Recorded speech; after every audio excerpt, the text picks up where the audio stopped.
இது சந்தோஷமா இருக்கீங்களா? நல்லா இருக்கு.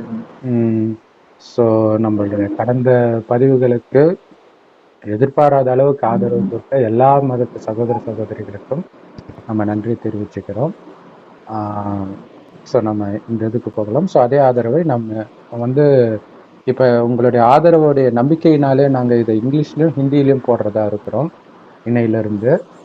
உருதுல ஸோ பிரதர் உருது பேசுவார், எனக்கு ஏதோ தெரிஞ்ச ஹிந்தி பேசுவேன். ஸோ 2 லாங்குவேஜில் நாங்கள் பேச போகிறோம். ஸோ அதையும் அவசியம் ஆதரவு கொடுங்கள். ஓகே, நம்ம இதுக்கு முன்னாடி வந்து 2வது சாப்டர்ல வந்து 39 வரைக்கும் படிச்சிருக்கிறோம் பிரதர். இப்போ 40 படிக்கணும் பிரதர். இஸ்ராயலின் சந்ததியினரே, நான் உங்களுக்கு அளித்த என்னுடைய அருட்கொடையை நினைவு கூறுங்கள். நீங்கள் எனக்கு அளித்த வாக்குறுதியை நிறைவேற்றுங்கள். நான் உங்களுக்கு அளித்த வாக்குறுதியை நிறைவேற்று, மேலும் நீங்கள் எனக்கே அஞ்சுவீர்களாக. ஸோ இஸ்ராயில்ன்றது தான் இஸ்ரவேல்னு பைபிள்ல இருக்கிறது. ஆமாம். மேலும் உங்களிடம் உள்ளதை உண்மைப்படுத்தும் நிலையில் நான் இறக்கி வைத்ததை நீங்கள் விசுவாசியுங்கள். இன்னும் இதை நிராகரிப்போரில் முதன்மையானோராக நீங்கள் ஆகிவிட வேண்டாம். என்னுடைய வசனங்களை சொற்ப விலைக்கு விற்றுவிடவும் வேண்டாம். இன்னும் என்னையே நீங்கள் பயந்து கொள்ளுங்கள். சொல்ல படிக்கிறேன். இன்னும் நான் இறக்கியதை நம்புங்கள். இது உங்களிடம் உள்ளதையே மெய்ப்பிக்கின்றது. நீங்கள் அதை மறுப்பவர்களில் முதன்மையானவர்களாக வேண்டாம். மேலும் என் அத்தாட்சிகளை அற்ப சுகத்திற்கு விற்று விடாதீர்கள். இன்னும் எனக்கே நீங்கள் அஞ்சுங்கள். கரெக்ட். ஏன்னா சொற்ப விலைக்குன்றது அந்த அர்த்தம் தான், அது அற்ப சுகத்திற்கு. அது மறுபடியும் படிங்க பிரதர். 41 இது சுத்தமாக வேற மாதிரி இருக்கு. இன்னும் நான் இறக்கியதை நம்புங்கள். இது உங்களிடம் உள்ளதையே மெய்ப்பிக்கின்றது. உள்ளதையே மெய்ப்பிக்கிறது. நீங்கள் அதை மறுப்பவர்களில் முதன்மையானவர்களாக வேண்டாம். மேலும் என் அத்தாட்சிகளை அற்ப சுகத்துக்கு விற்று விடாதீர்கள். இன்னும் நீங்கள் எனக்கே அஞ்சுங்கள். Super super super. ஸோ இப்போ இது வந்து பைபிள்ல வந்து அந்த உலகத்தை படைக்கிறது, ஆதாமை படைக்கிறதெல்லாம் வரும். அது இதுல வராதா பிரதர் குரான்ல? இல்ல இனிமேல் போன வாரம் பார்த்தோம். வரும். சரி, ஓகே. போன வாரம் கூட ஸ்லைட்டா எடுத்த அது ஒரே லைன்ல விட்டுட்டாங்க. இன்னும் வரும் இன்னும் டீடைலிங். ஸோ அப்ப இதுக்கு முன்னாடி இருந்த வேதத்தை மெய்ப்பிக்கவே செய்து இதுன்றது இதே வந்து பைபிள்லயுமே வரும். இயேசுவும் சொல்வார், நான் அதை பொய்ப்பிக்க வரல, மெய்ப்பிக்கிறதுக்கு தான் வந்திருக்கிறேன் இதுக்கு முன்னாடி இருந்த வேதத்தை அப்படின்னு சொல்லியிருக்காங்க. ஸோ அதே தான் இங்கேயும் இருக்கு. அதனால இதை வந்து நிராகரிக்காதீங்கன்னு சொல்றதை விட அதுல முதன்மையானவரா ஆகிடாதீங்க நிராகரிக்கிறதுல. அப்படி சொல்லிடுறாரு. ஸோ அது ஒரு பெரிய எச்சரிக்கை. அதற்கான வாய்ப்பு இருக்குது அப்படிங்கறதுனால சொல்றாரு. ஸோ சொற்ப சுகத்துக்கு இதை வித்துறாதீங்க அப்படிங்கிறார். ஏன்னா அந்த மாயாவுடைய பவர் அப்படி, சாத்தானுடைய பவர் அப்படி. அது பிடிச்சிருக்கும் போது சரி இதுதானே அப்படின்ட்டு போயிடுவாங்க. அல்லது அவங்க மதத்தின் வேதத்திலே ஏதோ ஒரு எடுத்துக்காட்டு சொல்லுவாங்க, பாருங்க இதுல ஓகே சொல்லி இருக்குது அப்படி சொல்லிடுவாங்க. ஸோ அப்படி பண்ணிடாதீங்க அப்படின்னு எச்சரிக்கை கொடுக்கப்பட்டிருக்கு. சூப்பரா இருக்குது. சொல்லுங்க பிரதர். நான் இறக்கியதை நம்புங்கள் அப்படின்னா இப்போ மனசுல ஒவ்வொருத்தருக்கும் அந்த நான் சொன்னேன் இல்லையா, அந்த சுகமான செய்திகள் இறைவனிடமிருந்து இறக்கப்படுது அப்படின்ற மாதிரி அர்த்தம் வரும். அது இது உங்களிடம் உள்ளதையே மெய்ப்பிக்கணும்னா ஏற்கனவே நமக்கு இருக்கிற விருப்பமா தான் இருக்கும். எல்லாருக்குமே சுகமாகணும் அப்படின்ற ஒரு விருப்பம், சுகமா வாழணுன்ற ஒரு விருப்பம் இருக்கதான் செய்யும். அதை மெய்ப்பிக்க கூடியதாக மறுபடியும் நமக்கு. ஸோ அதை மறுப்பவர்களின் முதன்மையானவர்களாக வேண்டாம் அப்படின்ற மாதிரி வரும். ஏன்னா இதுக்கு முன்னாடியே வந்து இந்த யூதர்கள் ஃபாலோ பண்றது, கிறிஸ்தவர்கள் ஃபாலோ பண்றது, ஸோ அதோடைய கண்டினியூஷனாகவே இது வருது. ஆனா அவங்க கொஞ்சம் வழி தவறி போயிடுறாங்கன்ட்டு அதை கரெக்ட் பண்றதுக்கு வருது. ஸோ அந்த அர்த்தத்திலும் இதை வந்து அதை பொய்ப்பிக்க வரல, மெய்ப்பிக்க தான் வருது. ஸோ முஸ்லிம்கள் அடிக்கடி வந்து பைபிளை வச்சே வாதம் பண்ணுவாங்க, பாருங்க பைபிள்ல இப்படிதான் இருக்குது அப்படின்னு. ஸோ அதுலயே உண்மை இருக்குது அப்படின்னு சொல்லுவாங்க. சரி, அடுத்தது பிரதர். நீங்கள் அறிந்து கொண்டே சத்தியத்தை பொய்யுடன் கலக்காதீர்கள், சத்தியத்தை மறைக்கவும் செய்யாதீர்கள். 43 தொடர்பை நிலைநாட்டுங்கள், தூய்மையை கொண்டு வாருங்கள், பணிந்து நடப்போருடன் நீங்களும் பணிவை மேற்கொள்ளும். அங்க வேற மாதிரி இருக்கும். அதுதான் ஒரு பிரதர் அடிக்கடி இது டிரான்ஸ்லேஷன் வேறையா இருக்குன்றாரு. பட் என்னன்னா உங்களது வந்து சுத்த தமிழ்ல இருக்குது, இதுல உருது வார்த்தை நிறைய இருக்குது. அவங்க சுத்த தமிழ புதுசா கேட்கும். ஆமா, அரபி வார்த்தை இருக்கும். ரெண்டாவது அது தொடர்புன்னு இருக்கு இல்லையா, இந்த இடத்துலதான் தொழுகை நிலைநாட்டுங்கள்னு வரும். அது இன்னும் லிட்ரலா அந்த அரபி வார்த்தைக்கு வந்து லிட்ரலா எடுக்கும்போது, அதாவது சலாத்து அப்படின்ற வேர்டை தான் வந்து இவங்க தொழுகன்ற டிரான்ஸ்லேட் பண்ணிருப்பாங்க. இப்போ நீங்க துபாயில இந்த அரப் கண்ட்ரிலே பாத்தீங்கன்னா எத்திசாலத் அப்படின்னு இருக்கும், அதுல சலாத்துன்ற வார்த்தை இருக்கும். அந்த சலாத்னா என்னன்னா கம்யூனிகேஷன் அப்படின்னு. இப்போ எங்கிட்ட ஏர்டெல் வோடோஃபோன்லாம் இருக்கு, அந்த மாதிரி எத்திசாலத்ன்ற ஒரு நெட்வொர்க் கம்பெனியோட பேர் அது. அப்போ சலாத்துன்றது கனெக்ஷன், தொடர்பு. அதுல இருந்து நம்ம வந்து லிட்டரலா எல்லாருக்கும் பொதுவா எல்லாருக்கும் புரியுற மாதிரி எல்லாருக்கும் அது பொதுவானது அப்படின்ற அடிப்படையில அதை பார்க்கும்போது சலாத்துன்ற வார்த்தை. அப்போ அது தொடர்பு. இப்போ எல்லாருமே இறைவனுடைய தொடர்புல வந்து இருக்கணும் அப்படின்றது இறை கட்டளை. இயற்கை அது எல்லாரும். ஏன்னா இப்ப தொழுகை பண்றதுடைய நோக்கமே தொடர்பு ஏற்படுத்துறது தானே, கடவுள்கிட்ட தொடர்பு ஏற்படுத்துறது. இன்னும் நெருக்கமா இருக்கும் அந்த தொடர்பை நிலைநாட்டுங்கள், தூய்மையை கொண்டு வாருங்கள் அப்படின்னு. அந்த தூய்மைன்ற வேர்டுக்கு தான் ஜக்காத்துன்னு இருக்கும். ஜக்காத்துன்னு இருக்கும். அது வந்து தூய்மையை கொண்டு வாருங்கள். இப்ப தூய்மைன்றது நம்ம மனசுல இருக்கக்கூடிய கலங்கங்களை, அசுத்தமான எண்ணங்களை, இதுல சொல்ற மாதிரியே காமம், கோபம், பற்று பெற, இதுல இருந்து தூய்மையை கொண்டு வாருங்கள். தொடர்பை அர்த்தம் வந்து தூய்மை தான். முஸ்லிம்கள் ஆமா, ஆக்சுவலா ஜக்காத்துன்னா இப்போ வருஷத்துல ஒரு வாட்டி ரம்லான் மாதத்துல ஜக்காத் கொடுப்பாங்க. எதுல இருந்து அவங்களுடைய சேர்த்து வச்சிருக்கிற பொருள் அது எதுக்காகனா அவங்களுடைய அந்த பொருளை வந்து தூய்மைப்படுத்துறதுக்காக. ஏழைகளுக்கு கொடுக்கறது, 20% ஏழைகளுக்கு கொடுக்கறது ஒரு பர்சன்டேஜ் கொடுப்பாங்க. அது எதுக்காக கொடுக்குறேன்னா உங்களுடைய இதை வந்து தூய்மைப்படுத்துறதுக்காக, உங்க செல்வத்தை தூய்மைப்படுத்துறதுக்காக, அதுல அப்படின்றதுக்காக கொடுக்குறாங்க. தூய்மை தான் அங்கேயும் தூய்மைக்காக தான் கொடுக்குறாங்க. இன்னும் அதை வந்து நம்ம நெருக்கமா கொண்டு வந்தோம், எல்லாருக்கும் பொதுவானதா. இப்போ இதுவே வந்து பொதுமறை அப்படின்னு தான் சொல்லப்படுது. உலக மக்கள் அனைவருக்குமான நல்லுபதேசம் என்று வேறில்லை அப்படின்றப்போ பொதுவா நம்ம கொண்டு வரும்.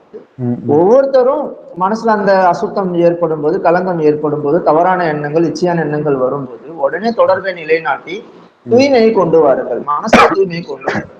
Super super. சோ இது வந்து பணிந்து நடப்போரோட பணிவை மேற்கொள்ளும். அது படிங்க பிரதர். என்னது பணிந்து நடப்பவருடன் பணிவை மேற்கொள்ளுங்கள். ஓஹோ, இதுல குனிபவர்களோட. ஆமா, ருக்குன்னு இருக்குது, இருக்கு. அதுதான் அங்க தொழுகையில குனிறாங்க இல்லையா. ஓஹோ, அத வந்து நீங்களும் குனிங்க அப்படின்ற மாதிரி அந்த அர்த்தத்துல எடுத்துட்டு, அந்த அர்த்தத்துல. ஆனா நீங்க பொதுவா எடுத்தீங்க அப்படின்னா பணிந்து நடப்பவர்களுடன் பணிந்து நடங்கள், அவ்வளவுதான். நீங்களும் பணிந்து நடங்கள். ஓ, சரி சரி, ஓகே. இவங்க அதை தொழுகை பக்கம் எடுத்துட்டு வரணும்ன்றதுக்காக இப்படி டிரான்ஸ்லேஷன் எடுத்துட்டு வராங்க. ஆமா ஆமா ஆமா. இப்ப நம்ம பொதுவா கொண்டு வரணும்ன்ற நோக்கத்தை இது பண்ணும்போது இது வந்து பொதுவா இந்த மாதிரி வார்த்தைகள் வெளிப்படுது. எல்லாருக்கும் பொதுவா இருக்கணும், இது பொதுவா புரியணும், பொதுவானதான் அது. ஆனா அதை மாற்றும் போது அந்த மாதிரி ஆயிடும், மத்தவங்களுக்கு புரியாத மாதிரி ஆயிடுச்சு. ஏன்னா இது சொல்லிட்டு முஸ்லிம்களுக்கு மட்டுமே புரியுற மாதிரி வார்த்தையை போடுறது புரியாது யாருக்குமே. ஏன்னா இவங்க வந்து மைக் வச்சு பேசினா கூட அந்த சைடு இந்துக்கள் எல்லாம் போகும்போது ஏதோ நல்லது பேசுறாங்கன்னு தெரியுதே தவிர ஒன்னும் புரியல. ஏன்னா நிறைய அரபு வார்த்தையே பயன்படுத்திட்டு இருப்பாங்க. சோ அது எளிமைப்படுத்தும் போது சூப்பரா இருக்குது. அது இதுல இன்னொன்னு வந்து ஜக்காத்தை கொடுங்கள்ன்றது வந்து இங்க தானம் கொடுங்கள்ன்ற அர்த்தத்துல வருது, நீங்க வந்து தூய்மைப்படுத்துங்கன்னு வருது. இது ரெண்டுமே கலந்ததுதான். பிரம்மகுமாரிகள் மூலமாக கடவுள் சொல்றத பாத்தீங்கன்னா, உங்ககிட்ட இருக்கிற காமம், கோபம், பற்று, பேராசை, அகங்காரத்தை என்கிட்ட தியாகம் பண்ணுங்க, பண்ணாதான் நீங்க தூய்மை ஆவீங்க. இல்ல அந்த அழுக்கை தியாகம் பண்றது. பக்ரீத்னு வருது இல்லையா, தியாக திருநாள் வருது இல்லையா, அதுவும் இததான் தியாகம் பண்ண சொல்லுங்க. கரெக்ட். குழந்தை மேல உள்ள பற்று, கணவன் மனைவி மேல உள்ள பற்றை தியாகம் பண்றது, அதுதான் தியாக திருநாள். கரெக்ட். அங்க குர்பானி கொடுங்க அப்படின்னுவாங்க இல்லையா? குர்பான்னா தியாகமா? தியாகம்ன்றான். குர்பானி தியாகம் பண்றது, தியாகம் பண்றது. சூப்பர். அது கரெக்டா அந்த வேர்டு எனக்கு என்னன்னு தெரியல. ஆனா தியாக திருநாள் அவ்வளவுதான். அதை வந்து தியாக திருநாள். ரம்ஜான வந்து ஈகை திருநாள்னு சொல்லுவாங்க. ஈகை. ஓகே. ஆமா. சூப்பர். ரமலான் தியாக திருநாள் இல்ல என்னது புரியல. ரம்ஜான் பக்ரீத் திருநாள். பக்ரீத் வந்து தியாக திருநாள். ஈகை திருநாள்னா? ஈகை திருநாள்னா அது வந்து தமிழ் வார்த்தையாவது? ஈகை திருநாள் இந்த டிரான்ஸ்லேஷன்ல போட்டிருப்பாங்க. பட் அது சொல்றேன், அது அந்த போர்ஷன் வரும்போது. சரி, ஓகே பிரதர். சரி, சூப்பர். இதுல வந்து இறைவனோடு தொடர்பு ஏற்படுத்துங்கள், தியாகமும் பண்ணுங்கள். ஏன்னா இங்க அடிக்கடி கடவுள் சொல்றது வந்து தியாக தபஸ் அப்படின்னு 2 வார்த்தையும் சேர்த்து சொல்லுவார். தபஸ்ன்றது இறைவனோட புத்தியை இணைக்கிறது, ஆனா தியாகம் இல்லாமல் அதை இணைக்க முடியாது. ஏன்னா நீங்க என்னதுன்னு எதை நினைத்தாலும் அதுதான் உங்களுக்கு ஞாபகம் வரும், கடவுள் ஞாபகம் வரமாட்டார். சோ எல்லாத்தையும் தியாகம் செய்தால்தான் இறைவனோட புத்தியை இணையும். சோ அதுதான் இது சூப்பரா சொல்லுது. இறைவனோடு தொடர்பு கொள்ளுங்கள், ஜக்காத்தையும் கொடுங்கள். அனைத்தையும், தேகம் உட்பட அனைத்தையும் அர்ப்பணிச்சுட்டு உங்களை ஆத்மான்னு உணர்ந்து என்னை நினைவு செய்யுங்கள் அப்படின்னு கடவுள் சொல்றாரு. அடுத்தது பணிவு கொண்டவர்களோட பணிவு கொள்ளுங்கள் அப்படின்ட்டு இருக்குது. சோ இது வந்து பைபிள்ல இதை ஞாபகப்படுத்துற மாதிரி விஷயம் வந்து, பணிபவர்களிடம் பணிபவர்கள் வந்து எல்லாரும் பண்ணுவாங்க. நான் சொல்கிறேன், உங்களை பகைக்கிறவர்களிடமும் நீங்கள் அன்பு கூறுங்கள் அப்படின்னு அது சொல்லிருப்பாரு. சோ அதுலதான் அது கொஞ்சம் எல்லாராலையும் ஈர்க்கப்படுது. சோ கடவுளுமே அதுதான் சொல்றாரு. என்ன அப்படின்னா, என்ன சொல்றாருன்னா, இந்த கலியுகம் வந்து ரொம்ப மோசமான, ரொம்ப சென்சிட்டிவா இருப்பாங்க. மொழிக்காக சண்டை போடுறது, மதம், இனம், எதுக்கு வேணாலும் ட்ரிகர் ஆயிடுவாங்க. கணவன் மனைவிக்கு இடையில வெட்டு குத்து நடக்கிறது, சகோதரர்களுக்கு இடையில நடக்கிறது, சொத்துக்காக எல்லாமே நடக்குது. இந்த நேரத்தில் உங்களுக்கு பாதுகாப்பு கவசம் பணிவுன்ற. சோ இது பணிஞ்சு போறவங்க கிட்ட மட்டும் இல்ல, மெயினா பகைக்கிறவர்கள் கிட்டதான் நம்ம பணிவா இருக்கணும். அதுதான் நமக்கு பாதுகாப்பு. ஏன்னா ஸ்லைட்டா ஒரு வார்த்தை சொல்லும், ஒரு வார்த்தை வெல்லும், ஒரு வார்த்தை கொல்லும்னுவாங்க. ஒரே ஒரு வார்த்தை தான் விட்டுருப்போம், அதுல ட்ரிகர் ஆயிடுவாங்க. இப்ப சமீபமா வந்து நியூஸ்ல வந்தது, என்னமோ ஒண்ணு யாரோ ஒருத்தர் வந்து ஏதோ சும்மா ராங் நம்பர்ல பேசி இருக்கிறாங்க, ஒரு ரவுடித்தனமா பேசியிருக்கிறாங்க. ஆட்டோ டிரைவர் வந்து போன் பண்ணி, ஏய் உனக்கு தைரியம் இருந்தா இங்க வாடா அப்படின்ட்டு இவர் சொல்லியிருக்கிறார் தெனாவட்டா. அவரு சரி நீ கூகுள் மேப்ல லொகேஷன் போடுன்னு இருக்கார். இப்ப போடுறேன்டான்றார், வந்து வெட்டிட்டாங்க. நிஜமாலே அவர் எதிர்பார்த்து இருக்க மாட்டார். இது அதுதான் அந்த வார்த்தையில வந்து ரொம்ப ஜாக்கிரதையா இருக்கணும்ன்றார். அப்ப பணிவு தான் உங்க பாதுகாப்பு கவசம்ன்றார். மற்றபடி வெளியில இருக்கிற எதுக்கும் உங்களுக்கும் சம்பந்தம் கிடையாது. நீங்க கடவுளுடையவர், அவ்வளவுதான். சோ கடவுளை தவிர, இப்ப இதுல இருக்கும் இல்லையா, கடவுளை தவிர யாரிடமும் அடிபணியாதீங்களுடைய அர்த்தம் என்னன்னா, கடவுளை தவிர வேற யாருமே உங்களுக்கு கிடையாதுன்னு அர்த்தம். மத்தவங்க கிட்ட அகங்காரமா நடந்துக்கணும்னு அர்த்தம் இல்ல. கடவுள் சொல்ற வார்த்தையை கேளுங்கன்னு அர்த்தம். அடிபணியிருதுன்றது கடவுள் சொல்ற வார்த்தை, பணிவாக இருங்கள், என்ன ஆனாலும் சரி பணிவா இருங்க, அது உங்களை பாதுகாக்கும் அப்படின்னு சொல்ற. எந்த சூழ்நிலை, எந்த நாடு, எந்த பிரச்சனை எதா இருந்தாலும், அதுதான் பைபிள்ல கூட இயேசு வந்து, உன்னுடைய சகோதரன் உன்னுடைய மேலங்கியை கேட்டா இடுப்பு அங்கியும் கட்டி கொடுத்துட்டு போ, அதுக்கு நீ தயாரா இரு, அப்ப ஒண்ணும் பண்ண முடியாது. கொடுக்க மாட்டேன்னும் போதுதான் பிரச்சனை வருது. அனைத்தையும் இழப்பதற்கு தயாரு. அதுதான் எல்லா மதத்துடைய சாரமும் அதுதான். சோ அதைதான் இந்த லைனும் வந்து உறுதிப்படுத்துது நமக்கு. இன்னொரு முக்கியமான விஷயம் என்னன்னா, நீங்க பணிஞ்சு போனாலே அகங்காரத்துல இருக்கிறவங்க தானா பணிவாங்க. ஒருத்தர் பயங்கர கோபத்துல இருக்கும்போது நம்ம அன்பா பேசணும்னா உடனே அவங்க வாய்ஸ் குறைய ஆரம்பிச்சிடும். அதுதான் உண்மையான வெற்றியே. நம்ம ஏத்து பேசினா இன்னும் அதிகமாயிடும், ட்ரிகர் ஆயிடும். சோ அது இருக்கக்கூடாதுன்றதான் ஆன்மீகமே. சோ அதை வந்து இது உறுதிப்படுத்துது பிரதர். அடுத்தது, நீங்கள் வேதத்தில் இருந்து அறிந்திருந்தும் 44. ஆமா, நீங்கள் வேதத்தில் இருந்து அறிந்திருந்தும் ஆன்மாவை மறந்து விடுகிறீர்கள், இன்னும் மனிதர்களை நன்மை செய்யுமாறு ஏவுகிறீர்கள், நீங்கள் புரிந்து கொள்ள வேண்டாமா? நீங்கள் இதுல எப்படி இருக்குன்னா, நீங்கள் வேதத்தை ஓதிக்கொண்டே உங்களை மறந்து விட்டு மனிதர்களை நன்மை செய்யுமாறு நீங்கள் ஏவுகின்றீர்களா, நீங்கள் விளங்கிக் கொள்ள மாட்டீர்களா? அதுல எப்படி வருது? நீங்கள் வேதத்திலிருந்து அறிந்திருந்தும் ஆன்மாவை மறந்து விடுகிறீர்கள். உங்களைன்ற இடத்துல ஆன்மான்னு வருது பாருங்க. ஆத்மான்றத மறந்துடுறோம், அதுதான் அங்க விஷயமே. மறந்துட்டு இன்னும் மனிதர்களை நன்மை செய்யுமாறு ஏவுகிறீர்கள், நீங்கள் புரிந்து கொள்ள வேண்டும். சூப்பர் சூப்பர் சூப்பர், சம பாயிண்ட். ஏன்னா இங்க மெயின் இறைவனுடைய ஞானமே உடல் உட்பட அனைத்தையும் தியாகம் பண்ணி வெறும் ஆத்மான்னு உணருங்க, ரூபன்னு உணருங்க. அந்த ஆத்மாவுக்கு தான் கடவுள் அப்பா. சோ அவரும் செம்பன் நிறமான ஒளி உலகத்தில் நட்சத்திரமா இருக்கார். அவருடைய குணம் எதுவோ அதுவே என்னுடைய குணமாக மாறணும்னா முதல் நிலை அவர் எப்படி உடலற்றவரா இருக்கிறாரோ அதே மாதிரி உங்களை உணருங்க. சோ அந்த ஆத்மான்ற உணர்வுல இருந்தாலே மற்றவர்களை ஆத்மான்னு பார்த்தாலே நமக்கு காமமோ கோபமோ பற்று பொறாமை பேராசை எதுவுமே வராது. ஏன்னா ஆத்மா அழியாது. நீங்க என்ன பாவம் செஞ்சாலும் அதுக்கான தண்டனை அனுபவிச்சே தீரணும். சோ இன்னைக்கு உலகம் ஃபுல்லா நிறைய நாடுகள்ல யுத்தங்கள், நோய், அதாவது விதவிதமான நோய் எல்லாம் வருது, கற்பனை கெட்டாத நோய் எல்லாம் வருது. ஒரு சில குழந்தைங்க வந்து ஆசனவாய் இல்லாம பிறக்குதான், அதெல்லாம் அப்புறம் ஆபரேஷன் பண்ணி பண்றாங்க. இப்ப பிறக்கும் போதே என்ன மாதிரி தண்டனை வருது, இதையெல்லாம் நினைத்தால் நம்ம பாவம் செய்ய மாட்டோம். சோ அதுதான் அப்ப நீங்க வந்து வேதத்தை புரிஞ்சுக்கிட்டு மத்தவங்களுக்கும் சொல்லிக்கிட்டு, ஆனா நீங்க அதை ஃபாலோ பண்ணாம மத்தவங்களை ஃபாலோ பண்ண சொன்னா ஃபாலோ பண்ணிருவாங்களா? அதை கடவுள் கேட்பாரு. ஏன்னா நீங்க என்ன சொல்றீங்களோ அது உங்ககிட்ட இருக்குதான்னு தான் முதல்ல பார்ப்பாங்க, சொல்றதை கேட்க மாட்டாங்க. இல்ல நிறைய மத தலைவர்கள் வந்து இந்த பாலியல் குற்றத்துல சிக்கன உடனே அந்த மதத்தையே வெறுக்க ஆரம்பிச்சிடுறாங்க. அப்புறம் அந்த தலைவர்களையே வந்து வெறுப்பாங்க. சோ அப்ப என்னன்னா அவர் நல்ல பேச்சாளரா இருக்கலாம், எல்லாரையும் விட பக்கா பேச்சாளரா இருக்கலாம், ஆனா அந்த மாதிரி நல்ல நல்ல பேச்சாளர்கள் தான் பாலியல் குற்றத்துல சிக்கிறாங்க.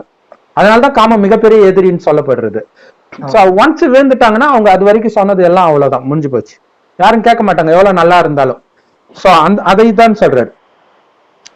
சோ இங்க கடவுள் தூய்மையா இருக்கதான் சொல்றாரு. நீங்க தூய்மையா இல்லாமல் மற்றவர்கள் தூய்மையா இருங்கன்னு சொன்னா எப்படி அது? அவங்களும் ஆன்மாவை ஆத்ம உணர்வில் இருக்கிறத விட்டுட்டு உடல் உணர்வுக்கு வந்துடுறீங்க. அப்பதான் உடலின் சுகங்களுக்கு அடிமையாகுறீங்க. அப்ப நீங்களே அடிமையாயிட்டு மத்தவங்களை உடல் சுகத்தை விடுங்கன்னா அவங்க எப்படி விடுவாங்க அப்படின்னு கேட்கிறார். Super brother. 45. மேலும் நிதானத்தை கொண்டும் தொடர்பை கொண்டும் உதவி தேடுங்கள், எனினும் நிச்சயமாக இது அடக்க முடியோருக்கன்றி மற்றவர்களுக்கு பெரும் பாரமாகவே இருக்கும். அந்த கடைசி என்ன? எனினும் இது அடக்க முடியோருக்கன்றி மற்றவர்களுக்கு பெரும் பாரமாகவே இருக்கும். Super super. சோ இதுல வந்து நீங்கள் பொறுமை கொண்டும் தொழுகை கொண்டும் இரட்சகனிடத்தில் உதவி தேடுங்கள், நிச்சயமாக அதுவோ உள்ளச்சம் கொண்டவர்களுக்கன்றி ஏனையோருக்கு மிக பாரமானதாக இருக்கும். சூப்பரான விஷயம். ஏன்னா இப்ப கலியுகத்தின் இறுதியில முஸ்லிம்கள் சொல்ற மாதிரி அல்லாஹ் சோதிப்பதற்காகவே படைத்தார் அப்படின்னு சொல்லியிருப்பாங்க. அது ஆக்சுவலா இந்த கடைசி ஜென்மத்தை மட்டும் குறிக்கிறது, எப்பவும் அப்படி கிடையாது. இந்த ஜென்மத்தில் குறிப்பாக இறைவனுடைய ஞானத்தை எடுத்த பிறகுதான் பிரச்சனைகள் அதிகமாக வரும், 5 விகாரத்தின் மூலமாகவும். சோ அதை சகிச்சுக்கிட்டா அதை திரும்பி கூட பார்க்காம இருக்கணும். இது கடவுளுடைய வழிப்படி நடக்கிறவங்களுக்கு ரொம்ப ஈஸி, மற்றவர்களுக்கு ரொம்ப கஷ்டம். ஐயோ காமத்தை விடுறதா, கருமீனை விடுறதான்ட்டு ஓடி போயிடுவாங்க. சோ அதுதான் சொல்றாரு, அந்த புலன் இன்பம் இச்சைகள் அதை விடுறது மற்றவங்களுக்கு ரொம்ப ரொம்ப பாரமாக இருக்கும். சோ ஏன்னா இங்க சகிச்சுக்கிற சக்தி தான் ரொம்ப முக்கியம். அது இறைவனை மட்டும் பிடிச்சாதான் கிடைக்கும். இப்ப இதெல்லாம் நான் ஏன் பண்றேன் அப்படின்னா, இப்ப முஸ்லிம்கள் வந்து அப்துல்லான்றாங்க, அடிமைன்ற அர்த்தத்துல. அப்ப இங்க நம்ம கடவுளுக்கு அடிமையா இருக்கிறோம், அவர் பொறுத்துக்க சொல்றாரு, நான் பொறுத்துக்கிறேன், அவ்வளவுதான். அது கணவன் மோசமா இருக்கட்டும், அப்பா அம்மா மோசமா இருக்கட்டும், குழந்தை மோசமா இருக்கட்டும், பொறுத்துக்க சொல்றாரு. ஆனா அது காரணம் இருக்குது. ஏன்னா இந்த பொறுமை குணம் உள்ளவர்கள் மட்டுமே உள்ள உலகம் சொர்க்கம். அங்க உங்களுக்கு எந்த பிரச்சனையும் வராது. அதுக்கு உங்களை தயார்படுத்துறதுக்கு தான் இங்க. அப்ப உங்களுக்குள்ள கொஞ்சமாவது கோபம் இருக்குதான்னு செக் பண்ணுவான் சாத்தான். ஒரு விதத்துல சாத்தான் உதவி பண்றான் கடவுளுக்கு. அப்ப அவ்வளவு துரோகம் எல்லாம் நடந்தும் அமைதி மாறாமல் இருக்கிறீங்களா? இப்ப உதாரணத்துக்கு பாத்தீங்கன்னா, மகாபாரதத்துல தன்னுடைய மனைவிய சபையினர் முன்னாடி மானபங்கப்படுத்துவாங்க துரியோதனன். திரௌபதியை மானபங்கப்படுத்தும் பொழுது எல்லாரும் கொதிப்பாங்க. ஆனா அந்த பாண்டவர்களுடைய அண்ணன் திருதராஷ்டிரன் வந்து அந்த நேரத்திலும் இதுக்கு காரணமான துரியோதனனை என் பிரியமான சகோதரன் ஏன் கூப்பிடுவார். ஏன்னா அவங்க பெரியப்பா பையன் தானே, அண்ணன் தானே, தம்பி தானே, பிரியமான சகோதரனேன்றாங்க. சோ அது எப்படி ஒரு மனைவியை மானபங்கப்படுத்துறவன சகோதரன் எப்படி நினைக்க முடியும்? அந்த நேரம் வந்து அவர் ஆத்மாவை பாக்குறாரு, இங்கேயும் ஆத்மாவை தான் பாக்குறாரு. இவங்களையும் மனைவியா பார்க்கல, அவங்களையும் வந்து மனைவி கெடுதல் பண்ணவனா பார்க்கல. அது ஒரு சகோதர ஆத்மா சக்தி இழந்திருக்கு. இப்படி கடைசி வரைக்கும் அந்த பொறுமையை அவர் மெயின்டைன் பண்ணிட்டே வர்றதுனால அவர் மட்டும்தான் சொர்க்கத்துக்கு முதல்ல போறாரு. மத்தவங்க எல்லாம் வழியிலே இறந்துருவாங்க. அந்த மூசா நபி கதையிலும் பாத்தீங்கன்னா நடுவுல இறந்துடுறாங்கல்ல நிறைய பேரு.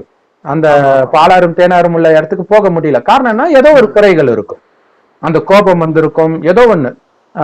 பைபிள்ல பாத்தீங்கன்னா கரிமீன் சாப்பிட முடியலேன்ட்டு சண்டை போடுவாங்க மூசா நபி கிட்ட. அப்ப வந்து கடவுள் உனக்கு என்ன கரிமீன் தானே வேணும், கடல் பறவைகளை எல்லாம் அடிச்சு ஒரு 10 அடி உயரத்துக்கு நிரப்பிடுவார் கடற்கரையில. அப்ப இவங்க எல்லாம் சாப்பிட்டு செத்து போயிடுவாங்க. அது எதுல பைபிள்ல இருக்கு? பைபிள்ல இருக்கும். மோசஸ்க்கு அதான் ஒரு சில விஷயங்கள் இல்லாம இருக்கும். அது மோசஸ் தானே மூசா நபின்னு சொல்லுவாங்க இல்லையா? சோ அப்படி வந்துரும். சோ அப்ப என்னன்னா இச்சைக்கு அடிமையாகும் போது அவங்க இறந்துடுறாங்க. அதுதான் இங்க விஷயம். ஏன்னா இங்க அதை விட்டு நாம போகணும்ன்றதான் இங்க விஷயம். அப்ப வந்து அவங்க சொன்னாங்களே கரிமீன் சாப்பிடக்கூடாதுன்னு எங்க இருக்குது, அப்ப எதுக்கு இங்க வந்து இறக்குறதா காட்டுறாங்க இல்லையா? அந்த கரிமீனுக்காக தான் அவங்க அடிச்சுக்குவாங்க. நாங்க அங்க இருக்கும்போது ஒரு விஷயம் வரும், இந்த மாதிரி காய்கறிகள் தானியங்கள் இதெல்லாம் இருக்குன்னு சொல்லும் போது அப்போ அங்க மூசா நபி கூட இருக்கவங்க சொல்லுவாங்க, நாங்கள் ஒரே விதமான உணவை சகிக்க மாட்டோம் அப்படின்ற மாதிரி அதேதான் வரும் இதுலயும். அப்பதான் சரி உங்களுக்கு அதுதானே வேணும், சாராயம் இந்த மாதிரி விஷயம் தானே வேணும் அப்படின்ட்டு. அப்படின்னா என்ன அர்த்தம்னா அந்த உலகியல் மயக்கத்துல இருக்கிறோம், அங்கேயே முடிஞ்சு போச்சு கதை. இது சொர்க்கத்துக்கான பாதை, போற வழியில இறந்துடுறாங்கன்னு அர்த்தம் இதெல்லாம். சோ அது சூப்பரா சொல்லப்பட்டிருக்கு. அதுதான் மற்றவர்களுக்கு இது கஷ்டமாக இருக்கும். இறைவன் நினைவுலே இருக்கிறவங்களுக்கு இது பெரிய விஷயம் கிடையாது. நினைவு கட் ஆயிடுச்சுன்னா நம்ம உலகில் மனிதர்கள் ஆயிடும். சுத்தி திரும்பி பார்ப்போம், எல்லாரும் ஜாலியா இருக்கிறாங்க, எல்லாம் புலன் இன்பத்துல மயங்கி இருக்கிறாங்க, அவங்க பின்னாடியே போயிடுவீங்க. அப்ப இது வந்து அந்த பைபிள்ல சொல்லப்பட்டிருக்கும், சொர்க்கத்தின் பாதை வந்து இடுகலானது, விரிவா இருக்காது, எல்லாராலையும் போக முடியாது, கம்மியானவர்கள் தான் போக முடியும். அது யாரால முடியும்னா இறைவன் மட்டுமே உலகம்னு இருக்கிறவங்க போக முடியும். அதை தவிர யாரை திரும்பி பார்க்கலாம். சின்ன நூல்ல பயணம் பண்ற மாதிரி அந்த சொர்க்கத்துக்கு போறதுன்றது கொஞ்சம் மிஸ் ஆனா கூட கீழே விழுந்துருவாங்க, கீழே ஸ்லிப் ஆகி விழுந்துருவாங்கன்ற மாதிரி சொல்லுவாங்க. அதுதான் நடந்துட்டு இருக்குது. கரெக்ட். ஆனா இறைவன் நினைவுல இருக்கிறவங்களுக்கு அது பெரிய விஷயம் கிடையாது. அவங்களுக்கு அந்த சகிச்சுக்கிற, ஏன்னா அங்க அவங்கள பொறுத்த வரைக்கும் உலகமே இல்ல. கடவுள் சொல்றார், இப்படி ஒரு இடம் இருக்குது, இதை நீ சிரிச்ச முகத்தோட போயிடுவியா? அங்க உங்களை வந்து அவமானப்படுத்தலாம், என்ன வேணாலும் பண்ணலாம், காரி கூட துப்பலாம், சிரிச்ச முகத்தோட நீ வந்துட்டா பாஸ். கொஞ்சம் அந்த அசுர குணம் வந்துச்சுன்னா ஃபெயில். சோ இதுதான் அங்க பாத்தீங்கன்னா சீதையை நெருப்புல நடக்க சொல்றதோட அர்த்தம் அதுதான். நெருப்புன்றது காமம்ன்ற நெருப்பு, கோபம்ன்ற நெருப்பு, இதுல அணையா சாம்பலாகாம வெளியில வந்துடணும், அதுல சிக்காம வெளியில வந்துடணும். அதுதான் அங்க விஷயம். அதுதான் ரொம்ப அந்த சக்தி இழந்து நம்ம இருக்கும் போது மாட்டிக்குவோம். அது அந்த வலி வேதனை வந்து வேற யாரும் தர வேணாம், நம்மளே அதுல இருக்கோன்றது அப்பதான் புரியும். அதுல இருந்து வெளில வரும்போது தான் நமக்கு சக்தி கிடைக்கும் போதுதான் அதோட டிஃபரன்ஸ் என்னன்றது தெரியும். கரெக்ட். அதுலயே இருக்கிற வரைக்கும் தெரிய மாட்டேது, தெரியாது. அதுதான் நம்ம வந்து இப்படிதான் எல்லாரும் இருக்காங்க, இப்படிதான் எல்லாம் வாழ்ந்துட்டு இருக்காங்க அப்படின்ற மாதிரி இருக்குது. ஆனா அதுல இருந்து வெளில வந்து நம்ம இந்த பக்கம் கொஞ்சம் வரும்போது ஆத்ம சக்தி அடையும் போதுதான் அந்த டிஃபரன்ஸ் நம்மளால ஃபீல் பண்ண முடியுது. இது நம்மளே வந்து நமக்கு வந்து யாரும் நம்மள ஒன்னும் சொல்லல, ஆனா நம்ம கோவப்படும் போது நமக்குதான் வலிக்குது, முதல்ல அது நமக்குதான் அந்த துக்கத்தை கொடுக்குது. கரெக்ட். இந்த ஞானத்தை எடுக்கிறதுக்கு முன்னாடி நம்மை கோபப்படுத்தினா அவங்களை திட்டுனாதான் நம்ம மனசாரும். ஆனா இப்ப அவங்க திட்டுனா வர்ற வலியை விட நாம திருப்பி திட்டினதான் நமக்கு உறுத்தும். அதுதான் உள்நோக்கு முகம். உங்களை கவனிங்க, மத்தவங்களை பத்தி ஏன் நீங்க கண்டுக்கிறீங்கன்ற அது அவங்கவுங்க நடிப்பை நடிக்கிறாங்க. திட்டுறதா உங்களுக்கு பாட்டுல பிளே இருக்கு. சிரிச்சிட்டு போறதுக்காக நான் உங்களுக்கு ட்ரைனிங் கொடுக்குறேன். சிரிக்கிறதுனா அவங்க நக்கல் பண்ற மாதிரி இல்ல, அந்த புன்னகை, அந்த தெய்வீக புன்னகை இருந்துகிட்டே இருக்கணும்ன்றாரு. சரிங்க பிரதர், சூப்பர், செம பாயிண்ட். 46 பிரதர். அவர்கள் தான் திடமாக தங்கள் இறைவனை சந்திப்போம், நிச்சயமாக அவனிடமே நாம் திரும்ப செல்வோம் என்பதை உறுதியாக கருத்தில் கொண்டோராவர். இதுல வந்து அவர்கள் எத்தகையோர் என்றால் தங்கள் இரட்சகனை நிச்சயமாக தாங்கள் சந்திக்கக்கூடியவர்கள் என்றும் அவன் பாலே நிச்சயமாக நாங்கள் திரும்பி செல்லக்கூடியவர்கள் என்று உறுதியாக நம்புகிறார்கள். கரெக்ட். ஏன்னா இங்க வந்து லட்சியம்னு ஒண்ணு இருக்குது இல்லையா, இறைவனை ஏன் நினைக்கிறோம் அப்படிங்கிறது வந்து இறைவன் இருக்கிற இடத்துக்கு போறது லட்சியம் கிடையாது ஆக்சுவலா. ஏன்னா எல்லாரும் போய் தான் ஆகணும். இறைவன் இருக்கிற இடம் இது, செம்பன் நிறமான ஒளி உலகம். உடலை விட்டு ஆத்மா எல்லாம் போயிடும். ஏன்னா ஆத்மா இருக்கிற இடம் இதுதான். அங்கிருந்து மறுபடியும் இந்த பூமி சொர்க்கமான உடனே வரும். சோ நான் கண்டிப்பா மேலையும் போயிடுவேன், சொர்க்கத்துக்கும் வருவேன் அப்படின்ற அசைக்க முடியாத நிச்சய புத்தி இருக்கிறவங்களுக்கு இதை பொறுத்துக்கிறது பெரிய விஷயம் கிடையாது. இல்ல என்னை ஒருத்தன் 10 தடவை திட்டுறான், அதுக்கு பதில் எனக்கு கோடி ரூபாய் கொடுக்குறான்னா கம்முன்னு இருப்போமா மாட்டோமா? இன்னும் கூட திட்டிக்கோன்ட்டு கம்முன்னு இருப்போம். கடவுள் கோடானு கோடி மடங்கு செல்வங்கள் நிரம்பிய இடம், அதுவும் 2500 வருஷத்துக்கு கொடுக்கிறார் அப்படிங்கிறத நம்ம மறந்துடுறதுனாலதான் மாட்டிக்கிறோம். அது சதா ஞாபகம் இருக்கட்டும். இந்த லட்சியம் எதுக்காக நான் இதை பொறுத்துக்கிறேன்றது ஞாபகம் இருந்தீங்கன்னா உங்களுக்கு இது சந்தோஷமா இருக்கும்ன்றது. அப்பாடா பாவம் குறைஞ்சிச்சு, ஐயோ இந்த டெஸ்ட் பேப்பர்ல நான் பாஸ் ஆயிட்டேன், இந்த சோதனையில நான் தேர்ச்சி அடைஞ்சிட்டேன்னு சந்தோஷம் இருக்கும். அதுதான் என் நிமித்தமாக அவமானத்தை சகித்துக் கொள்பவர்கள் பாக்கியவான்கள்ட்டு பைபிள்லயும் இருக்கும். ஆமா. சோ இதே விஷயம் அதுலயுமே வெளிப்பட்டு இருக்கும். இதே சொல்றது இங்க சொர்க்கவாசியா ஆகணும் அப்படின்னா அந்த பொறுத்துக்கோங்க, கோவப்படாதீங்க விஷயங்கள் தான் வரும். ஆனா அதுல இன்னும் தெளிவாக என்னன்னா அங்க அப்படிதான் இருப்போம். அந்த குணத்தை இப்ப ஏற்படுத்த வரணும்னு தெரிஞ்சுக்கிட்டாலே நாம அலட்சியமா இருக்க மாட்டோம். அதுதான் அங்க அது தெரியல யாருக்கும். அவங்க என்ன நினைச்சுக்க அமைதியா இருந்தா சொர்க்கத்துக்கு போயிடும். ஆனா அதுக்கும் இதுக்கும் என்ன கனெக்ஷன்னா அங்க அந்த குணம் இருக்கும். அந்த குணத்தை இப்பவே நீங்க வளர்த்துக்கிட்டா அங்க போறதுக்கு தகுதி. இப்ப அமெரிக்காவுக்கு போனா ஒரு சில இங்கிலீஷ் எக்ஸாம் எழுதுனாதான் உள்ள விடுவாங்க. அந்த மாதிரி இது அதுதான் உயிர் பிரியும் போது சமாதானமா இருக்கணும் அப்படின்னு சொல்லுவாங்க. சமாதானமா இருந்தா மட்டும்தான் நீங்க இறைவன் கிட்ட போக முடியும். அப்ப சமாதானம்ன்றது அமைதி. நான் ஆத்மாவோட உண்மையான குணம் அமைதி. அது எப்ப வரும்னா ஆத்மாவை தவிர வேற எந்த சிந்தனையும் இல்லாட்டினாதான் வரும். இல்லாட்டினா தானாவே ஐயோ மகளுக்கு கல்யாணம் பண்ணி வைக்கலையே, பையனை நடுத்தரல விட்டுமே, பொண்டாட்டி என்ன ஆவாலோ, இத்தனை சிந்தனையும் வந்துடும். அவுட் ஒரு செகண்ட்ல அந்த ஒரு எண்ணம் ஃபெயில் ஆக்கி விட்டுரும். அதுக்குதான் இறைவன் இப்பத்துல இருந்தே எதுவுமே என் இது கிடையாது இறைவனை தவிர, கடமையை செய்யறான் ஆனா பலனை எதிர்பார்க்கல. அவங்க புண்ணிய கணக்கை கொடுக்கறதுக்கு நான் கருவியாக கடவுள் என்ன நியமிச்சிருக்கிறார். புண்ணிய கணக்கு இருக்கிற வரைக்கும் அது தீர்ந்துருச்சுன்னா இங்க தலைகீழ நின்னால நாம இங்க இருக்க மாட்டோம், அடுத்த ஜென்மம் எடுக்க போயிடுவோம். அதனால இதுல உங்களுக்கு குற்ற மனப்பான்மை தேவையில்லைன்றார். அது என்ன நம்ம கையில இருக்குது, உயிர் போறது எந்த நேரம் வேணாலும் போகலாம்ல. அப்ப அதுக்கு எப்பவுமே தயாராகவே இருங்கன்றார் இல்லையா? அப்படியே சந்தோஷமா வரணும்ன்றார் மேல. அப்ப இறைவனை தவிர எந்த நினைவும் இல்லாம, அது இல்லாம ஒரு சொர்க்கம், சுகம் நிரம்பிய சொர்க்கத்தை கொடுக்கிறார். அதை பற்றி சிந்தனை பண்ணிக்கிட்டே இருக்கணும். அங்க அளவற்ற செல்வம் இருக்கும், தானியங்கள் இருக்கும், எல்லாமே ஃபர்ஸ்ட் கிளாஸா இருக்கும். வேலை செஞ்சாதான் சாப்பாடுன்ற நிலைமை இருக்காது. வேலை செய்வாங்க ஆனா அதுக்காக கிடையாது, அவங்க ஜாலியா வேலை செய்வாங்க, அவ்வளவுதான். சரிங்க. 47 இஸ்ராயேல் நான் உங்களுக்கு அளித்த என்னுடைய அருட்கொடை உலகத்தார் யாவரையும் விட உங்களுக்கு பாக்கியங்களை அளித்தேன் என்பதையும் நினைவு கூறுங்கள். சூப்பரான பாயிண்ட். உங்களுக்கு அளித்திருந்த என்னுடைய அருட்கொடையையும் அகிலத்தாரை விட உங்களை நிச்சயமாக நான் மேன்மையாக்கி வைத்திருந்ததையும் நினைவு கூறுங்கள். இது ரொம்ப முக்கியமான விஷயம். எப்ப மேன்மையாக்குனார் அதுதான் இங்க முக்கியமான விஷயமே. எல்லாரையும் விட கடவுள் எதுக்கு பாரபட்சம் பார்த்தார்? எல்லாருக்கும் இது ஒரு டவுட் வரும், அது என்ன இஸ்ரவேல் மக்கள் மட்டும்தான் உனக்கு கடவுளா? எனக்கு நாஸ்திகனா இருக்கும்போது முதல்ல பைபிள் படிக்கும்போது இது என்ன அநியாயமா இருக்குது, இஸ்ரவேலுக்காக யார வேணாலும் கொலை பண்றாரு இப்படி தோணும். அப்ப இதோடைய அர்த்தம் என்னன்னா கடவுள் எல்லாருக்கும் கடவுள் தான், எல்லாரும் அவருக்கு குழந்தை தான். ஆனா குழந்தை ஏத்துக்கணுமே அப்பான்ட்டு முதல்ல ஏத்துக்கணும். ஏத்துக்கிட்டாதான் அவர் சொல்றதை கேட்கும், கேட்டாதான் குணத்தை மாத்திக்கும். குணத்தை மாத்துறவங்களுக்கு தான் சொர்க்கத்துல இடம். சோ இங்க இவ்வளவு விஷயம் இருக்குது. இதேதான் அங்க இந்து மதத்துல பாத்தீங்கன்னா மாம்பழத்துக்காக முருகனும் பிள்ளையார அடிச்சுக்குவாங்க. சிவன் இந்த கனியை நான் அறுத்தெல்லாம் கொடுக்க மாட்டேன், இது ரொம்ப ஸ்பெஷலான கனி, இது இந்த போட்டியில யார் ஜெயிக்கிறாங்களோ அவங்களுக்கு முழு கனி, உலகத்தையே சுத்தி வராங்கன்னு முருகன் உடனே கிளம்பிடுவார், சுத்துவார். பிள்ளையார் எனக்கு அப்பா அம்மா தான் உலகம்னு சுத்துவாரு, அவருக்கு கிடைச்சிடும், கடுப்பாயிடுவார் முருகன். சோ அப்ப யாருக்கு உலகமே கடவுளாக இருக்கிறாங்களோ அவங்களுக்கு தான் சொர்க்கம். அப்ப கடவுளை மட்டும் பாக்குறவனுக்கு கடவுளுடைய குணம் மட்டும்தான் வெளிப்படும், மனுஷனை பார்த்தா அந்த குணம் வெளிப்பட்டுடும். சோ அப்ப அதுதான் இங்க விஷயம். அப்ப ஏன் கடவுள் கொடுக்கிறார் அப்படின்னா கடவுளின் வழிபடி நடந்ததுனால கொடுக்கிறார். இல்ல இப்போ இது நான் உங்களுக்கு அளித்த என்னுடைய அருட்கொடையும் உலகத்தார் யாருடைய உங்களை பாக்கியங்களை அளித்த நினைவு கூறுங்கள் அப்படின்றது எதை குறிக்குது? அதான் சொர்க்கத்தில் சொர்க்கத்துல இந்த வசனம் படிச்சா புரியாது. கரெக்ட். ஏன்னா இந்த கடைசி வரைக்கும் கஷ்டம் தான் அனுபவிச்சுட்டு இருப்பாங்க. அதுதான் இங்க ஞானத்தின்படி பாத்தீங்கன்னா சொர்க்கத்தில் நாம சுகத்தை அனுபவிக்கிறோம். சொர்க்கத்தில் அளித்த பாக்கியம் அங்கிருந்துதான் நம்ம இழக்கிறோம். சாத்தான் வழிபடி நடக்கும்போது நரகத்துல கொஞ்சம் கொஞ்சமா இழந்துடுறோம்.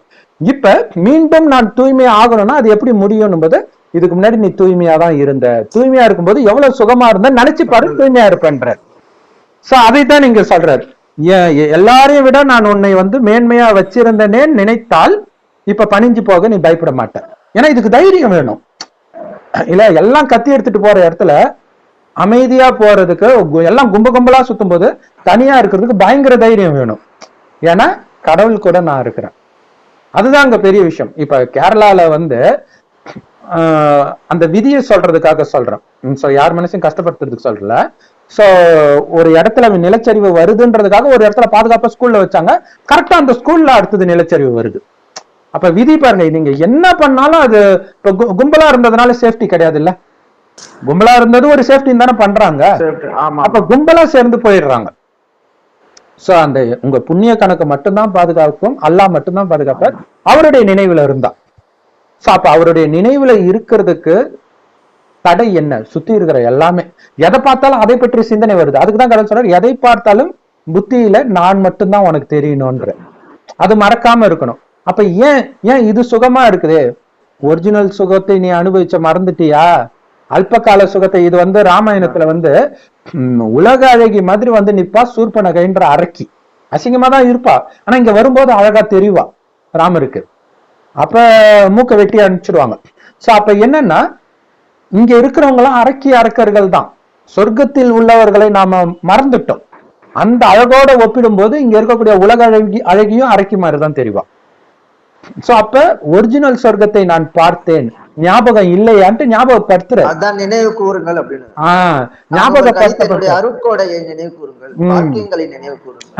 அதுல மற்றவர்களை விட உங்களுக்கு கொடுத்தனும் போது கடவுளை வெறுக்கிறக்கூடாது.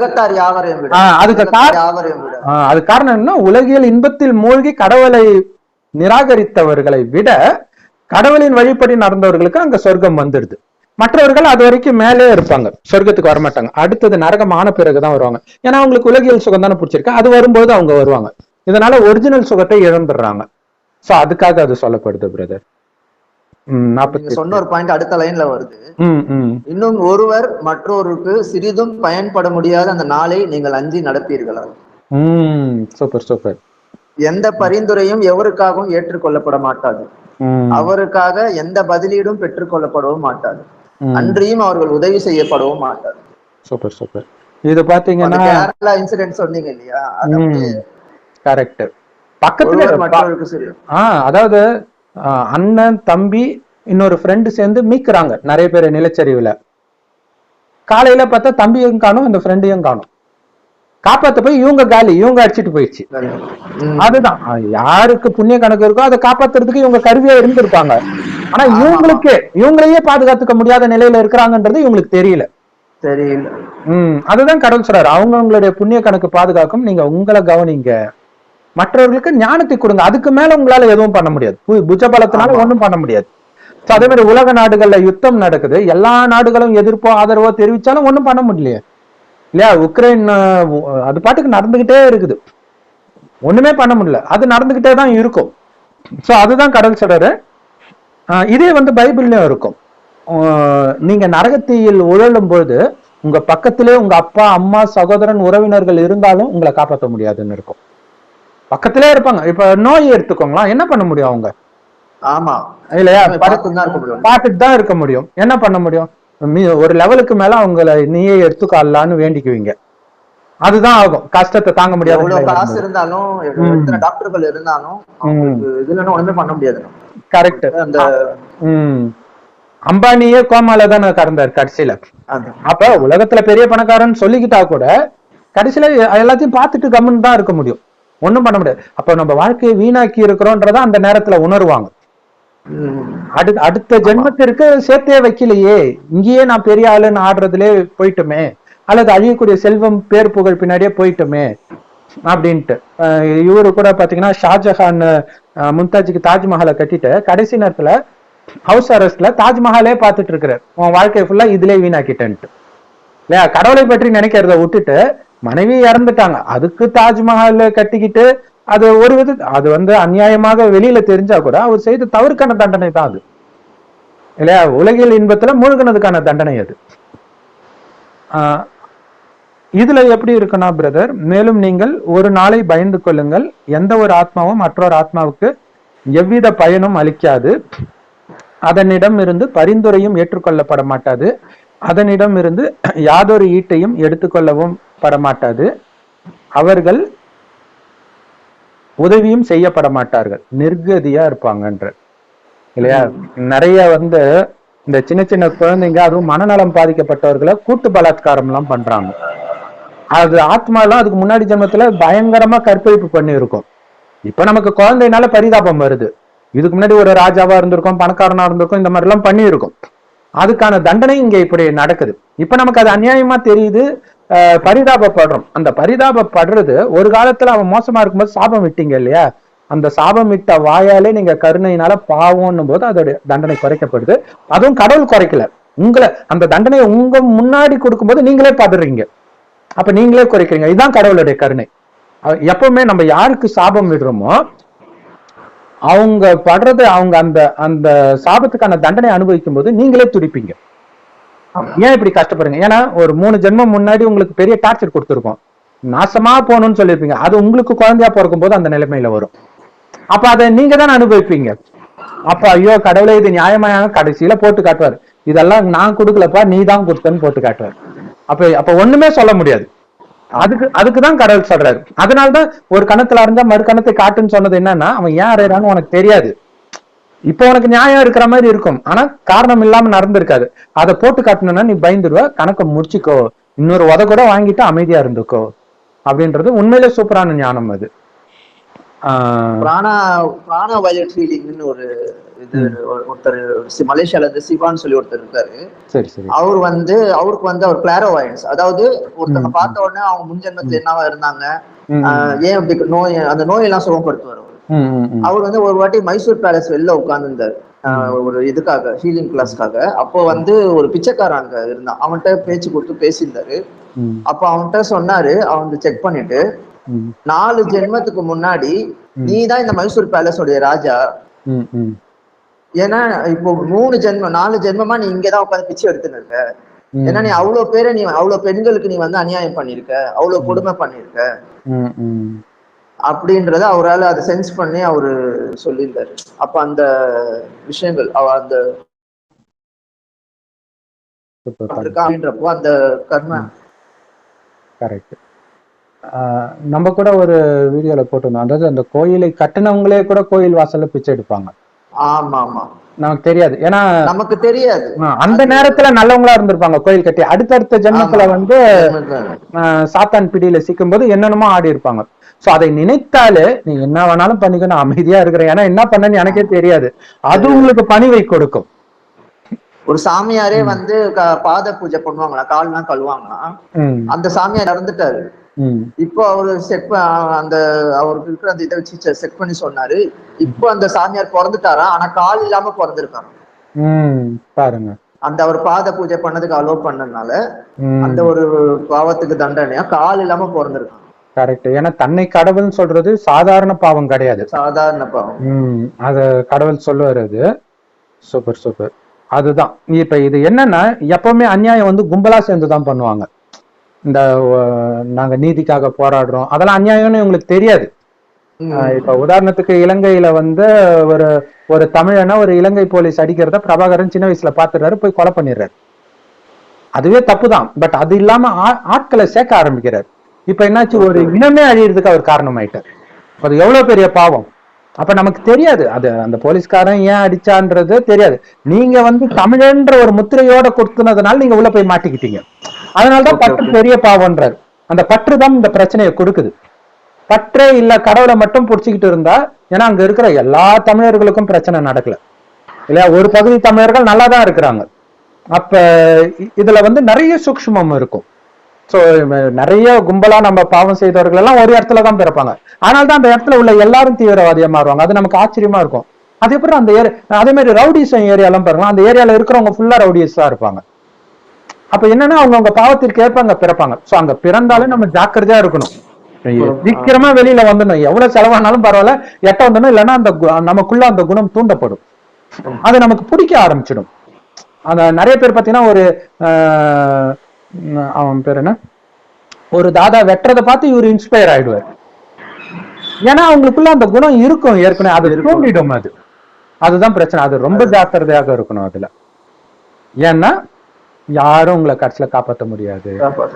சம இல்ல, இப்பதான் நம்ம பார்த்தோம்ல, இப்ப ஆட்டோ சங்கர் பண்ணாங்க, கடைசியில அவன் பெரிய சொத்தெல்லாம் நல்ல செல்வாக்கு எல்லாமே இருந்துச்சு, கடைசி வரைக்கும் அவனை யாராலையும் காப்பாற்ற முடியல. கடைசி வரைக்கும் என்ன காப்பாத்திடுவாங்கன்னு நினைச்சான், அவன் முடியல. சோ இப்ப கண்ணு முன்னாடியே அந்த மாதிரி பாக்குறோம்ல நம்ம ஒரே ஜென்மத்திலே.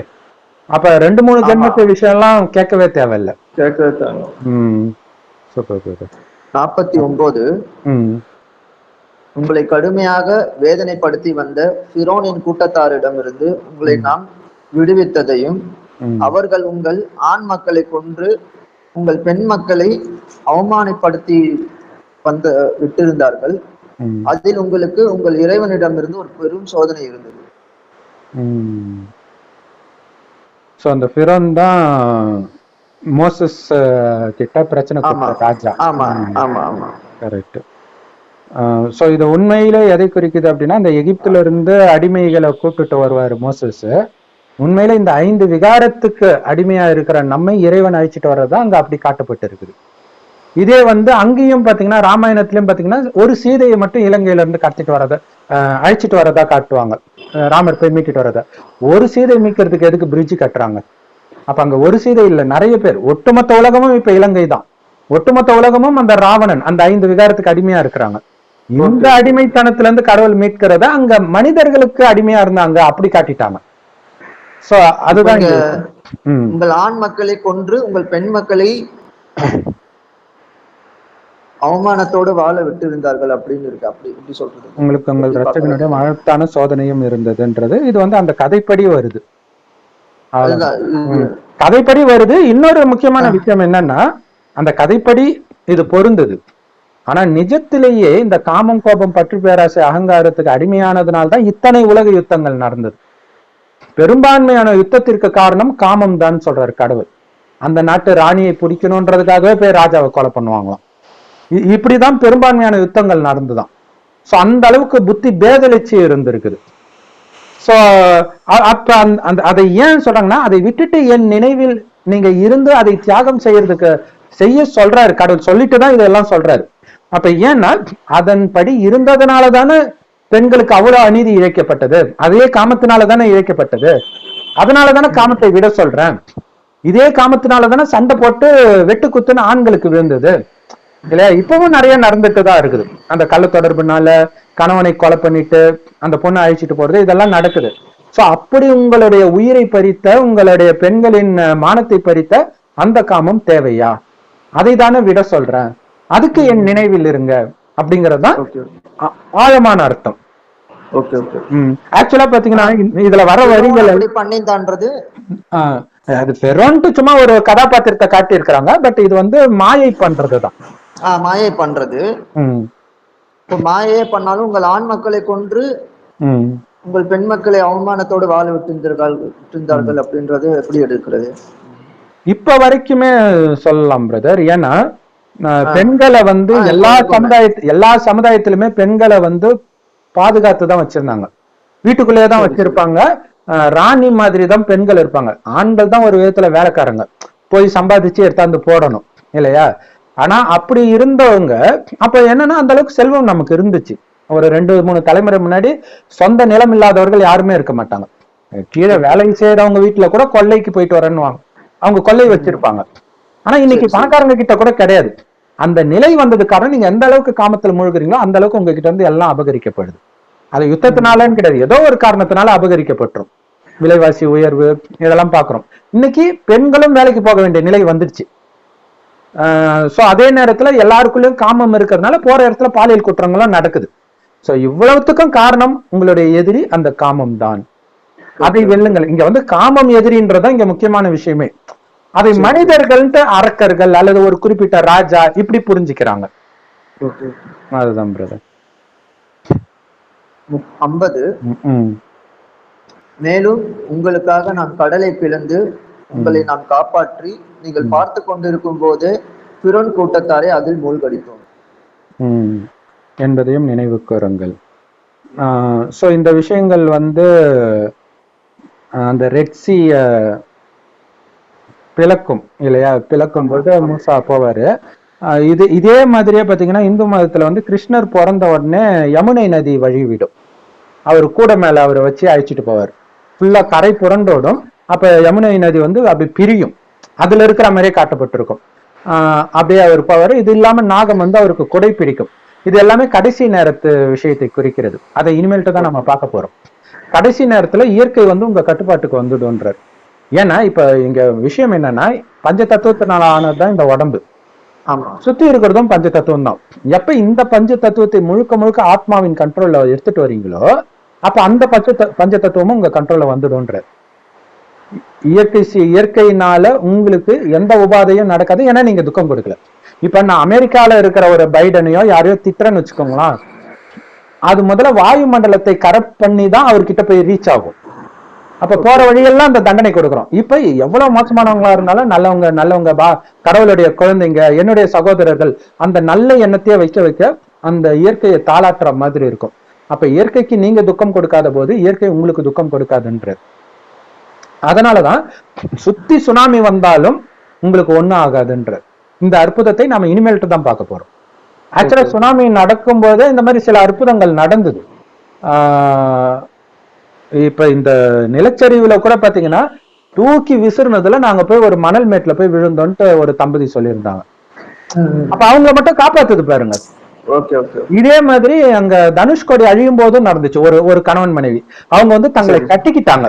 செத்தா ஒன்னா செத்து போயிடலாம் தான் கட்டிக்குவாங்க பாருங்களா. ஒண்ணு ஆக்சுவலா கட்டிக்கிட்டா பழைக்கிறது கஷ்டம். ஆனா ரெண்டு பேரும் சேர்த்து அலை வெளில தள்ளிச்சு.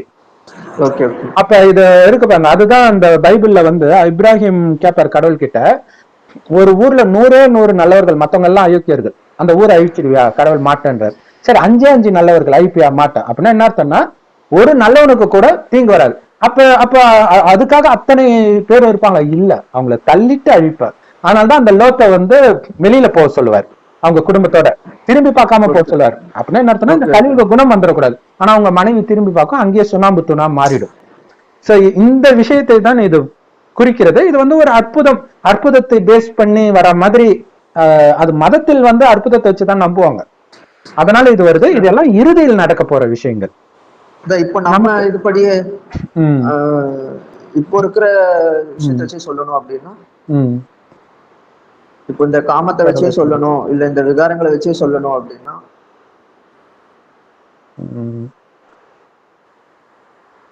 இது வந்து ஒவ்வொரு இதுக்கும் பர்சனலா இருக்கும் பிரதர். எப்படின்னா தலைக்கு வந்தது தலைப்பாகையோட போச்சுன்னு ஒண்ணு சொல்லுவாங்க. அர்ஜுனனை வந்து அர்ஜுனனுக்கு மிகப்பெரிய எதிரியா இருக்கிறது கர்ணன் தான். 2 பேருமே ஈக்குவலான வில்வித்தைக்காரர்கள். கண்டிப்பா இறந்துருவார் அர்ஜுனன். அந்த மாதிரி சக்தி உள்ளவன் கர்ணன். அந்த நேரத்துல என்ன பண்ணுவாரு, கர்ணன் வந்து அந்த தேரை அப்படி காலால் அமுத்தினோடனே கீழே போயிடும். அப்ப கழுத்து கிட்ட வர வேண்டிய இது இங்க போயிடும், இதோட போயிடும். அந்த மாதிரி நம்ம செய்த பாவம் தான் இப்ப நம்ம நோக்கி வர்றது எல்லாமே. ஆனால் இப்ப நீங்க பாவமே இல்லாத ஒரு நிலையை அடையும் போது அந்த பாவம்னா என்னன்னே, அதாவது உங்களை தூண்டும். ஃபர்ஸ்ட் கோபத்தை தூண்ட பார்க்கும், காமத்தை தூண்ட பார்க்கும். நீங்க அமைதியா இருக்கும்போது தலைக்கு வந்தது தலைப்பாகையோட போற மாதிரி இருக்கும். ஆனா கொஞ்சம் நீங்க, அதாவது உங்க மனசளவுல ஸ்லைட்டா சலனை கூட பட்டிருக்கலாம். ஆனா கடவுள் சொன்னாருன்ற ஞாபகம் வந்து கட்டுப்படுத்தின ஒரே காரணத்துக்காக நீங்க தப்பிச்சிருப்பீங்க. இன்னொரு விஷயம் என்னன்னா, ஒரு பயங்கரமா கோபப்படுத்துற ஒருத்தரை திருப்பி கோபம் கத்தணும்ட்டு வருது. ஆனா இறைவனுடைய ஞானத்தை கேட்டு கேட்டு கத்த வராது. ஆச்சரியமா இருக்கும். மனசுக்குள்ள கோபம் இருக்கும், ஆனா வராது. அதுக்கு பதில் உங்களுக்கு வேணா பேனிக் அட்டாக் வருமே தவிர வாய் வழியா அந்த மோசமான வார்த்தை வராது. அப்படி வராததுனாலயே அவங்க கிட்ட வந்து மிகப்பெரிய தண்டனையில இருந்து நீங்க தப்பிச்சிருப்பீங்க. இல்லைன்னா அவன் அந்த நேரம் கொலை பண்ணிருப்பான். இந்த மாதிரி விஷயத்த வந்து இங்க ஸ்தூலமாக ஒரு அந்த கதைக்கு ஏத்த மாதிரி காட்டி இருக்கிறாங்க. அதுல இருந்து இருக்கிற மறைவான விஷயங்கள் தான் நம்ம பார்க்கணுமே தவிர அது அப்படியே நம்ம பார்க்க முடியாது. கரெக்ட். ஏன்னா அப்படி பார்த்தோம்னா மோசஸ் தானே காப்பாத்தினாரு, அதுக்கு நாம எதுக்கு அவருக்கு முன்னோன்னு ஒரு கேள்வி வந்துடும். மோசஸ காப்பாத்தினா நான் எதுக்கு கடவுளை கும்பிடணும், என்ன காப்பாத்தினா தானேன்ட்டு வந்துருது இல்ல. அதான் இப்ப நம்ம நமக்கு படிக்கிற நமக்கு சொல்ற மாதிரியே நம்ம எடுத்துக்கணும். அதுதான் முக்கியமான விஷயம். அதே மாதிரி இந்து மதத்துல பாத்தீங்கன்னா ஆஞ்சநேயரை கட்டி தழுவினாயே அப்படி இப்படின்னு ராமரை மகிமை பாடுவாங்க. சரி, அதனால எனக்கு என்ன நன்மை இல்லையா? அப்ப கடவுள் உண்மையில் யாரு, அதோடைய நினைவாக அது சொல்லப்பட்டிருக்குது. நமக்கு ஒரு காலத்தில் கொடுத்தது உண்மையில அந்த ஆஞ்சநேயர் நாம தான். ஏன்னா கடவுளுக்கு நாம உதவியாளரா இருக்கிறோம். குரங்கு மாதிரி இருக்கிற புத்தியை கோயில்ல வச்சு கும்பிடுற மாதிரி மாத்துறாரு கடவுள் அப்படிங்கறதெல்லாம் நாம இப்பதான் புரிஞ்சுக்கிறோம். பிலோன் கூட்டத்தார்ன்றது விகாரங்கள் இருக்கிறவங்க அப்படின்னு நம்ம எடுத்துட்டா கூட அவங்களே மூழ்கடித்தோம், உங்களை நாம் காப்பாத்திட்டோம் அப்படின்னு நம்ம கூட கண்டிப்பா. சூப்பரான பாயிண்ட். ஏன்னா கடைசி நேரத்துல உலக அழிவின் பொழுது கடவுள் சொல்றாரு உங்களுக்கு துர்மரணம் வராதுன்றார். எப்படின்னா நீங்க இறைவன் நினைவுல இருக்கும்போது உங்களுடைய உயிர் ஆனந்தமாக உடலை விட்டு பிரிஞ்சிடும். அதுக்கு பிறகுதான் அங்க சுனாமியோ இல்ல ஏதோ ஒண்ணு வரும். சுனாமியில இறந்தா அதுக்கு பேர் துர்மரணம், ஆக்சிடென்ட்ல இருந்தா துர்மரணம். அப்படி உங்களுக்கு மரணம் வராதுன்றார். நீங்களே இறைவன் நினைவுல இருந்து போகணும்னு நினைக்கும் போதுதான் போவீங்க. அதுதான் அங்க மகாபாரதத்துல பீஷ்ம பிதாமகருக்கு அவர் தூய்மையா இருப்பேன்னு சத்தியம் பண்ணிருப்பார், பிரம்மச்சரிய விரதம். அதுக்கு அவங்க அப்பா கொடுக்கிற வரம் என்னன்னா, உன் அனுமதி இல்லாமல் மரணம் உன்னை முத்தமிடாது. அதனாலதான் அம்பு படுக்கையிலே படுத்துட்டு இருப்பார், உயிர் பிரியாது. அவரே போகணும்னு நினைக்கும் போதுதான் போக முடியும். சோ நீங்க சொன்னது கரெக்ட். கடைசி நேரத்துல ஒட்டுமொத்த உலகமும் அழிக்கப்படுது. ஆனால் இந்த நம்மளும் ஆத்மாவுக்கு மரணம் கிடையாது, அது போயிடும். போயிட்டு இதே பூமி சொர்க்கமான பிறகு நாம இருப்போம், அவங்க எல்லாம் மேலேயே இருப்பாங்க, கடவுள் கிட்டே இருப்பாங்க, கீழே வரமாட்டாங்க. சோ ஒரு விதத்துல அது ஒரு அழிவு மாதிரி தான். Super brother. 51 மேலும் நாம் மூசாவுக்கு 40 இரவுகளை வாக்களித்தோம். பின்னர் அநியாயமாக காளை கன்றை, அதாவது அவசரத்தனத்தை எடுத்துக்கொண்டீர்கள், நீங்கள் அக்கிரமக்காரர்களாக ஆகிவிட்டீர்கள். ஆக்சுவலா அந்த காளை கன்றுன்னு இருக்கும், அது அந்த காளை கன்றுக்கு அரபி வார்த்தை அஜல் அப்படின்னு ஒரு அரபி வார்த்தை. ஓஹோ. வார்த்தை இல்ல நடுவுல பாஸ் ஆயிடுச்சு பிரதர், மறுபடியும் சொல்லுங்க. காளை கன்றுக்கு அஜல், காளை கன்றுக்கு அரபி வார்த்தை அஜல் அப்படின்ற ஒரு வார்த்தை வரும். அந்த அஜல்ன்ற வார்த்தை குரான் ஃபுல்லா எங்கெல்லாம் வருதுன்னு போட்டு எடுத்து பார்க்கும்போது அதுல அஜல்ன்ற வார்த்தை ஒரு சில இடங்கள்ல அவசரம் அப்படின்ற ஒரு அர்த்தமும் கொடுக்குது. அப்ப அதே அர்த்தத்தை இங்க கொண்டு நம்ம பொருத்தி காளை கன்றுக்கு பதிலாக அவசரம் போட்டு பார்க்கும்போது இன்னும் அதுல தெளிவா இருக்கு. ஏன்னா காளை கன்றுன்னு போடும்போது ஒரு மதத்துக்கு எதிரானதாக மாறிடுது. ஆமா. அப்போ அங்க ஏன்னா இது முழுக்க முழுக்க குணங்களை பத்தி பேசுது அப்படின்றப்போ அந்த அவசரத்தனம் இங்க போடும்போது இன்னும் தெளிவா இருந்தது, சமாதானமா இருந்தது. அப்போ அதுதான் மேலும் நான் மூசாவுக்கு 40 இரவுகளை வாக்களித்தேன். அது என்னது 40 இரவுகள்? அதுதான் தெரியல, கேட்கலான்னு இல்ல. அது பைபிள்ல இந்த மாதிரி வருது, அது வந்தாலும் ஞாபகம் வச்சுக்கிறது கஷ்டம். ஏன்னா அது பாட்டுக்கு போய்கிட்டே இருக்கும், அந்த மோசஸ் கூட போறது போய்கிட்டே இருக்கும். அது நமக்கு என்ன புரியுது இப்போ இருக்கிற சிச்சுவேஷன்ல, இப்போ இருக்கிற ஞானத்தின் படி நமக்கு என்ன புரியுதுன்றத மட்டும் நம்ம பார்ப்போம்.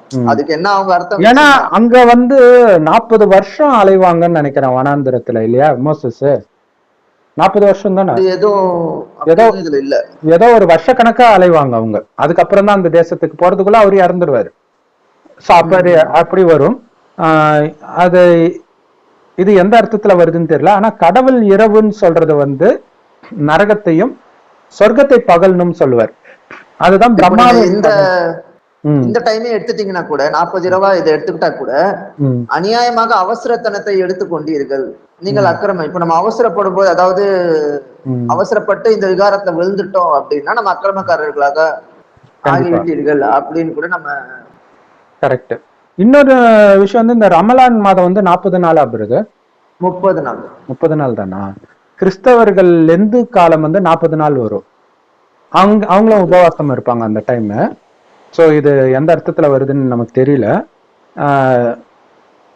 ஏன்னா மூசாவுக்கு அவரு வாக்களிச்சது பாலாறு தேனாறு ஓடக்கூடிய இடம் தான். ஏன் 40 இரவு ஒரு தப்பா டிரான்ஸ்லேஷனா என்னன்னு தெரியல. அப்படி கூட இருக்கலாம், ஏதாவது டிரான்ஸ்லேஷன்ல தப்பா இருக்கலாம்.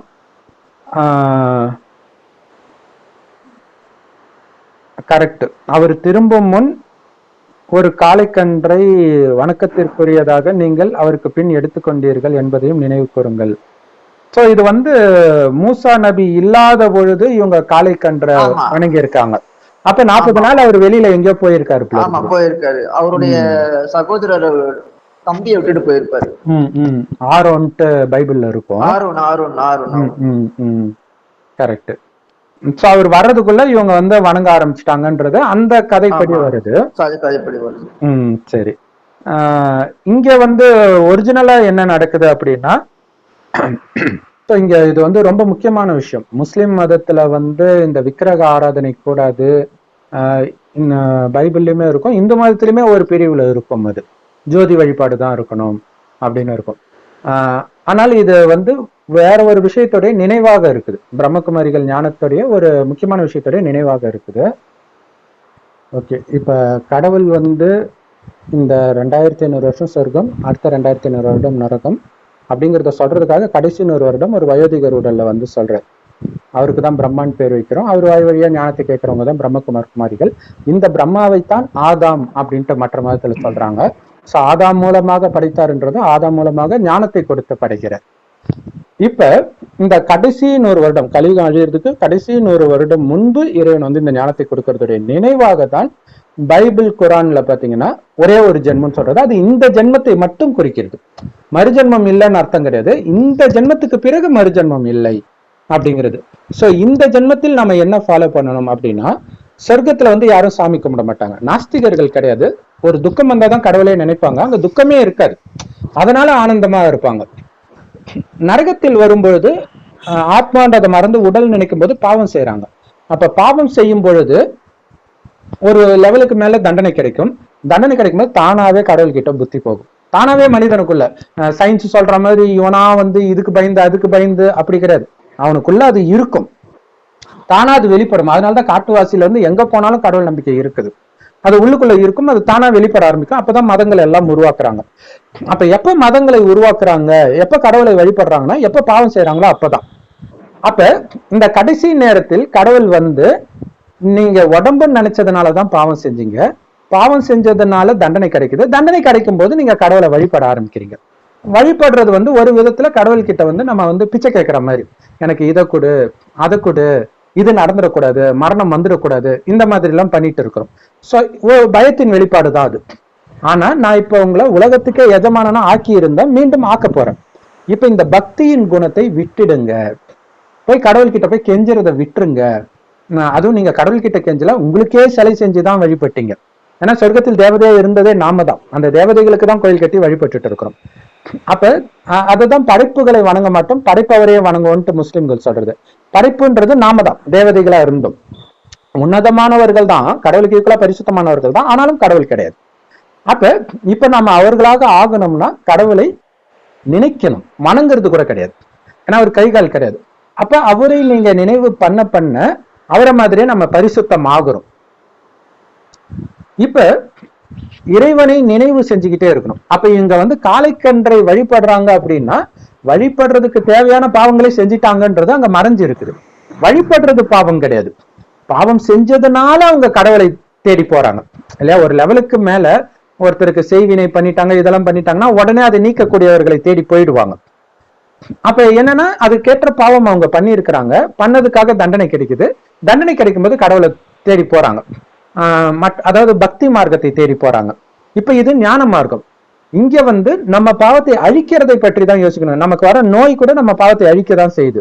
அப்ப அதையும் தைரியமாக பிடிச்சிக்கிட்டு இறைவனை நினைக்கிறத தவிர மற்ற விஷயங்களை போகாம இருக்கிறதுக்கு தைரியம் வேணும். ஆனா பெரும்பான்மையானவர்கள் பலகீனமாக இருக்கிற காரணத்தினால என்ன பண்ணுவாங்கன்னா மீண்டும் மீண்டும் அந்த சிலை வழிபாடு இந்த மாதிரி, அதாவது பக்தி மார்க்கத்தின் பக்கம் போயிடுவாங்க. இப்ப பக்தின்றது ராவண ராஜ்யம். ஆக்சுவலா நீங்க பாத்தீங்கன்னா ராவணன் தீவிர சிவபக்தன்னு காட்டுவாங்க, ஏன்னா பக்தி அவன் மூலமாக தொடங்கி வைக்கப்படுது அப்படின்ட்டு. ராவணன்னா சைத்தான் தான், அப்படி ஒரு மனிதன் கிடையாது. அங்க பக்தி வர ஆரம்பிக்குது துக்கம் பாவம் பண்ணதுனால. இப்ப இவங்களால பாவம் செய்யாம இருக்க முடியல, செஞ்சிட்டாங்க, அதுக்கு மன்னிப்பு கேட்கறதுக்கு வேண்டதுக்கு ஒரு கடவுளை உண்டாக்குறாங்க. ஆனா கடவுள் சொர்க்கத்துக்கு எஜமானனாக்குறதுக்கு நம்மளை அழைச்சிட்டு போறாரு. ஆனா நம்ம நரகத்தில் வாழ்வதற்கு தயார்படுத்திட்டு இருக்கிறோம் இல்ல. நரகத்தில் தானே பக்தி எல்லாம் பண்றாங்க. அப்ப மறுபடியும் நீங்க மீண்டும் மீண்டும் பக்தியே பண்றீங்க அப்படின்னா இது பக்திக்கு எதிரான விஷயம் கிடையாது, அந்த பாவம் பண்றீங்க மறுபடியும் பக்தி பண்றீங்கன்னு அர்த்தம். அதுதான். மற்றபடி கடவுள் வந்து பக்தியை விடுங்கன்னு யார்கிட்டயும் சொல்லாதீங்க. ஏன் அப்படி சொல்றாருன்னா, எதையாவது அவங்க பிடிக்கணும், எல்லாரும் இந்த ஞானத்தை பிடிக்கிற அளவுக்கு தைரியம் இருக்காது. அப்படி இல்லைன்னு போது குறைஞ்சபட்சம் அதையாவது பிடிக்கணும்ல. எதுவுமே இல்லைன்னா அனாதை ஆயிடுவாங்க. இந்த ஞானம் புரிஞ்ச பிறகு அவங்களே பக்தியை விட்டுருவாங்க அப்படின்னு கடவுள் சொல்றாரு. சோ அதுதான் இங்க வந்து பாத்தீங்கன்னா சிலை வழிபாடே ஒரு மிகப்பெரிய பாவம்ன்ற மாதிரி சொல்லப்பட்டிருக்கும் பைபிள்லயும் சரி குரான்லயும் சரி. ஆனா அதுக்கு பின்னாடி பாவம் செய்ததினால அவங்க வழிபடுறாங்க. வழிபடுறது பாவம் இல்ல, அந்த பாவம் செய்தது பாவம்ன்றதுதான் அங்க முக்கியமான விஷயம். இப்ப உதாரணத்துக்கு வந்து சாலமன் ராஜா வந்து குரான்ல வருதா பிரதர்? பைபிள்ல இருக்கும் சாலமன் ராஜ். அவர் கட்டின கோயிலுக்காக தானே இப்ப ஃபைட் எல்லாம் நடக்குது. சுலைமான் கரெக்ட். அப்ப அவரு நிறைய பொண்ணுங்களை கல்யாணம் பண்ணுவார், கல்யாணம் பண்ணிக்கிட்டே இருப்பார். எந்த ஜாதியா இருக்கட்டும் எந்த மதமா இருக்கட்டும் பாக்குற பொண்ணெல்லாம் கல்யாணம் பண்ணுவார். அந்த பெண்களுடைய வெவ்வேறு மதத்தை சார்ந்த பெண்களுக்காக கோயிலும் கட்டுவார். இப்ப என்ன ஆகுது, அந்த கோயில் கட்டினதுனால கடவுள் அவருக்கு தண்டனை கொடுத்தாருன்னு போட்டிருப்பாங்க. உண்மை என்னன்னா அங்க காமத்துல விழுந்ததுனால அங்க தண்டனை. எதுல எப்படி போட்டிருக்காங்க? பைபிள் பழைய ஏற்பாடுல. அப்படியா? அந்த மாதிரி எதுவும் கிடையாது. சரி சரி. சாலமன் வந்து கோயில் கட்டுவாரு, அதாவது தண்டனை கொடுக்க மாட்டாங்க, அவருக்கு கொடுக்க மாட்டாங்க, அவருடைய பையனுக்கு கொடுப்பாங்க. அதுவும் அநியாயம் இல்ல, இவர் பண்ண பாவத்துக்கும் பையனுக்கு எதுக்கு தண்டனை கொடுக்குறாங்க? சோ அதுல அப்படி போட்டிருக்கோம். யாருடைய பாவமும் அவங்கதான் அனுபவிச்சாகணும். அவனவன் சிலுவையை அவனவனே சுமக்க வேண்டும், அதே பைபிளே போட்டிருக்கோம். அதுதான் நம்ம சொல்றது, சாத்தான் வாதம் கலந்திருக்கும் எல்லா மதத்திலேயன்றது. அவனவன் சிலுவையை அவனவன் சுமக்க வேண்டும்ன்றது கரெக்ட். ஆனால் இந்த தண்டனையை மகனுக்கு கொடுத்தாங்கன்றது தப்பு. இவரு தப்பு பண்ணுவாரு, மகன் கம்முன்னு நல்லவனா இருப்பான், அவனுக்கு எப்படி தண்டனை கிடைக்கும்? ஆனா அது தண்டனை கிடைக்குது அப்படின்னா முன் ஜென்மத்தில் அவன் செய்த பாவத்துக்கு இங்க பிறந்திருப்பான், அதனால கிடைச்சிருக்கும். அப்பா செஞ்சதுக்காக அது கிடைச்சிருக்காது. சோ அதுதான் இங்க முக்கியமான விஷயம். Okay brother. ஆனா இப்ப இந்த 51ல நீங்கள் அநியாயமாக அவசரத்தனத்தை எடுத்துக்கொண்டீர்கள் அப்படின்னு போட்டா நீங்கள் அக்கிரமக்காரர் ஆகிவிட்டீர்கள் அப்படிங்கிறது. ஆமா, இங்க பொறுமை வேணும்ல. இங்க காமம் மட்டும் இல்ல, கோபம் எல்லாமே பொறுமை இழக்கிறதுனாலதானே வருது. அப்படியும் கரெக்டா தான் வருது. அவசர புத்தின்னு சொல்லுவாங்க இல்லையா, அதாவது மாயை வந்து ஒரு வினாடி சலனம் தான், ஒரு வினாடி தப்பு தான். ஒரு பொண்ணை இப்படி திரும்பி பார்த்ததுக்காக அவன் வாழ்க்கையை போயிருக்கும் இல்ல. அந்த பொண்ணு ஏமாத்துக்காரியா இருக்கிறான்னு வச்சுக்கலாம், ஜஸ்ட் நீங்க திரும்பி பார்த்ததுதான் நீங்க பண்ண பெரிய தப்பா இருக்கும். அதுக்கப்புறம் அவ பார்த்திருப்பா, சிக்னல் கொடுத்துருப்பா, போயிருப்பா, கட்சியில பார்த்தா ஏதோ காசை பிடிங்கிட்டு விட்டுருவான். அவ்வளவுத்துக்கும் காரணம்னா அந்த ஒரு செகண்ட் உங்களுடைய மனதை உங்களால கட்டுப்படுத்த முடியாது. கோபமும் அப்படி துக்கத்தை அனுபவிக்கிறது நம்மளுடைய அந்த குணங்கள்னாலதான், அதாவது அந்த அவசரப்படுறதுனாலதான் நம்ம அனுகிறோம். இப்போ இங்க காலை கண்டு நம்ம எடுத்தா கூட சிலை வணக்கம் செய்யறவும் வாழ்ந்துட்டு தான் இருக்காங்க, அவங்களும் ஒரு வாழ்க்கையை வாழ்ந்துட்டு தான் இருக்காங்க. ஆனா அந்த குணத்தை அங்க கொண்டு வரணும், அவசரப்படும் போது அங்க வந்து அவசரத்தனத்தை நம்ம எடுத்துக்கொள்ளும் போது நம்ம அக்கிரமக்காரர்களா ஆகிடுறோம். கண்டிப்பா கண்டிப்பா நம்ம கரெக்ட். அது ஒண்ணு. இன்னொரு விஷயம் என்ன அப்படின்னா, பக்தி வந்து அது ஒரு குறிப்பிட்ட காலம் வரை நடந்தே ஆகணும், அது ஏற்கனவே நிச்சயிக்கப்பட்டிருக்கு. பட் கடவுள் வந்த பிறகு, ஒரிஜினல் கடவுள் வந்த அப்புறம் சிலை எதுக்கு? ஏன்னா இறைவனை நினைத்தால் தான் பாவம் அழியும். லிங்கத்தை நினைத்தாலோ அல்லது வேற தெய்வங்களின் சிலையை நினைச்சாலோ பாவம் அழியாது. அப்படி அழிகிறதா இருந்தா இன்னைக்கு துக்கமே இருந்திருக்காது. நாளுக்கு நாள் துக்கம் அதிகமாயிட்டு தானே இருக்குது. அப்ப மனித வழி, மனித பக்தி எல்லாமே நம்ம கீழ் நோக்கி தான் எடுத்துட்டு வந்திருக்கு. ஆத்மாக்கு சக்தியை நிரப்பல. அதுதான் துக்கம் வரக்கூடாதுன்னா அது பொறுமையை மேற்கொள்ளணும். அமைதி சக்தி, அந்த அமைதி சக்தி இறைவன் நினைவிலே மூழ்கி இருந்தால் மட்டுமே சாத்தியம், இல்லைன்னா சாத்தியம் கிடையாது. அதுதான் இதுக்கு முன்னாடி தொடர்பை நிலைநாட்டி தூய்மையை கொண்டு வாருங்கள் அப்படின்னு சொல்லுவாங்க. கரெக்ட். அந்த தூய்மை இருந்தாலே அந்த இடத்துல அமைதியும் ஆனந்தமும் வந்துடும், செல்வமும் வந்துடும். சோ சொர்க்கத்தில் அவ்வளவு அளவற்ற செல்வம் இருக்கிறது காரணம் தூய்மை தான். இந்த ஆட்டோமேட்டிக்கா தூய்மை போகும்போதுதான் சிலை வணக்கமே வரும்னு நினைக்கிறேன். ஆமா ஆமா, தூய்மை போகும்போது துக்கம் வருது, துக்கம் வரும்போது தானாகவே அவன் கடவுளை நினைக்க ஆரம்பிக்கிறான். ஏதோ ஒரு விஷயம் கடவுளை நினைக்க ஆரம்பிக்கும் போது அப்ப மதங்கள் வேதங்கள் எல்லாமே உருவாகுது. ஏதோ ஒண்ணு வேணும் அவங்களுக்கு. அப்போ அந்த துக்கத்துல இருந்து வெளில வர்றதுக்கு அவங்களுக்கு தெரியுது கடவுள் தான் இதை கொடுத்தாருன்றத அந்த நேரம் உணர்வாங்க. அதை நாம இழந்துட்டோமே அப்படின்ட்டு நாங்க தப்பு பண்ணிட்டோம்னு கோயில் கட்டி சொல்ல ஆரம்பிக்கிறாங்க. சோ அப்ப வந்து அவங்க மூலமாக வெளிப்படுது, இந்த வேதங்கள்லாம் வெளிப்படுது. அதுல இறைவனுடைய ஞானமும் கொஞ்சம் கொஞ்சம் கலந்து இருக்கு. சோ அதை தான் நம்ம வெளிப்படுத்துறோம் எல்லா மதத்திலுமே. சரிங்க. முஸ்லிம்கள்லயே சிலை வணக்கம் தர்காக்கெல்லாம் போகாதீங்க அப்படின்னு சொன்னாலும் போகதான் செய்யறாங்க, அங்க போகதான் செய்வாங்க. ஏன்னா அங்க வந்து அவங்களுக்கு அந்த பொறுமை, அந்த தூய்மை இல்ல, மனசுல இறைவனோட டைரக்டா தொடர்பு கொள்றது இல்ல, தூய்மையை கொண்டு வர்றது இல்ல. அப்ப அவங்க அவசரத்தனம் வந்துடுறதுனால ஏதோ ஒரு சிலை வணக்கம், ஏதோ ஒரு காரணத்துக்காக தானே போறாங்க, ஏதோ ஒரு வேண்டுதல், அங்க போனா இது நடக்கும் தானே போறாங்க. அப்ப வந்து இறைவனை நினைத்து பாவம் அழிக்கிறதுக்கு டைம் எடுக்கும். இங்க டைரக்டா ஒரு மந்திரம் மாதிரி கிடைச்சா நல்லா இருக்குதுன்ட்டு போயிடுறாங்க. இதாங்க விஷயமே, ஷார்ட்கட் உடனே.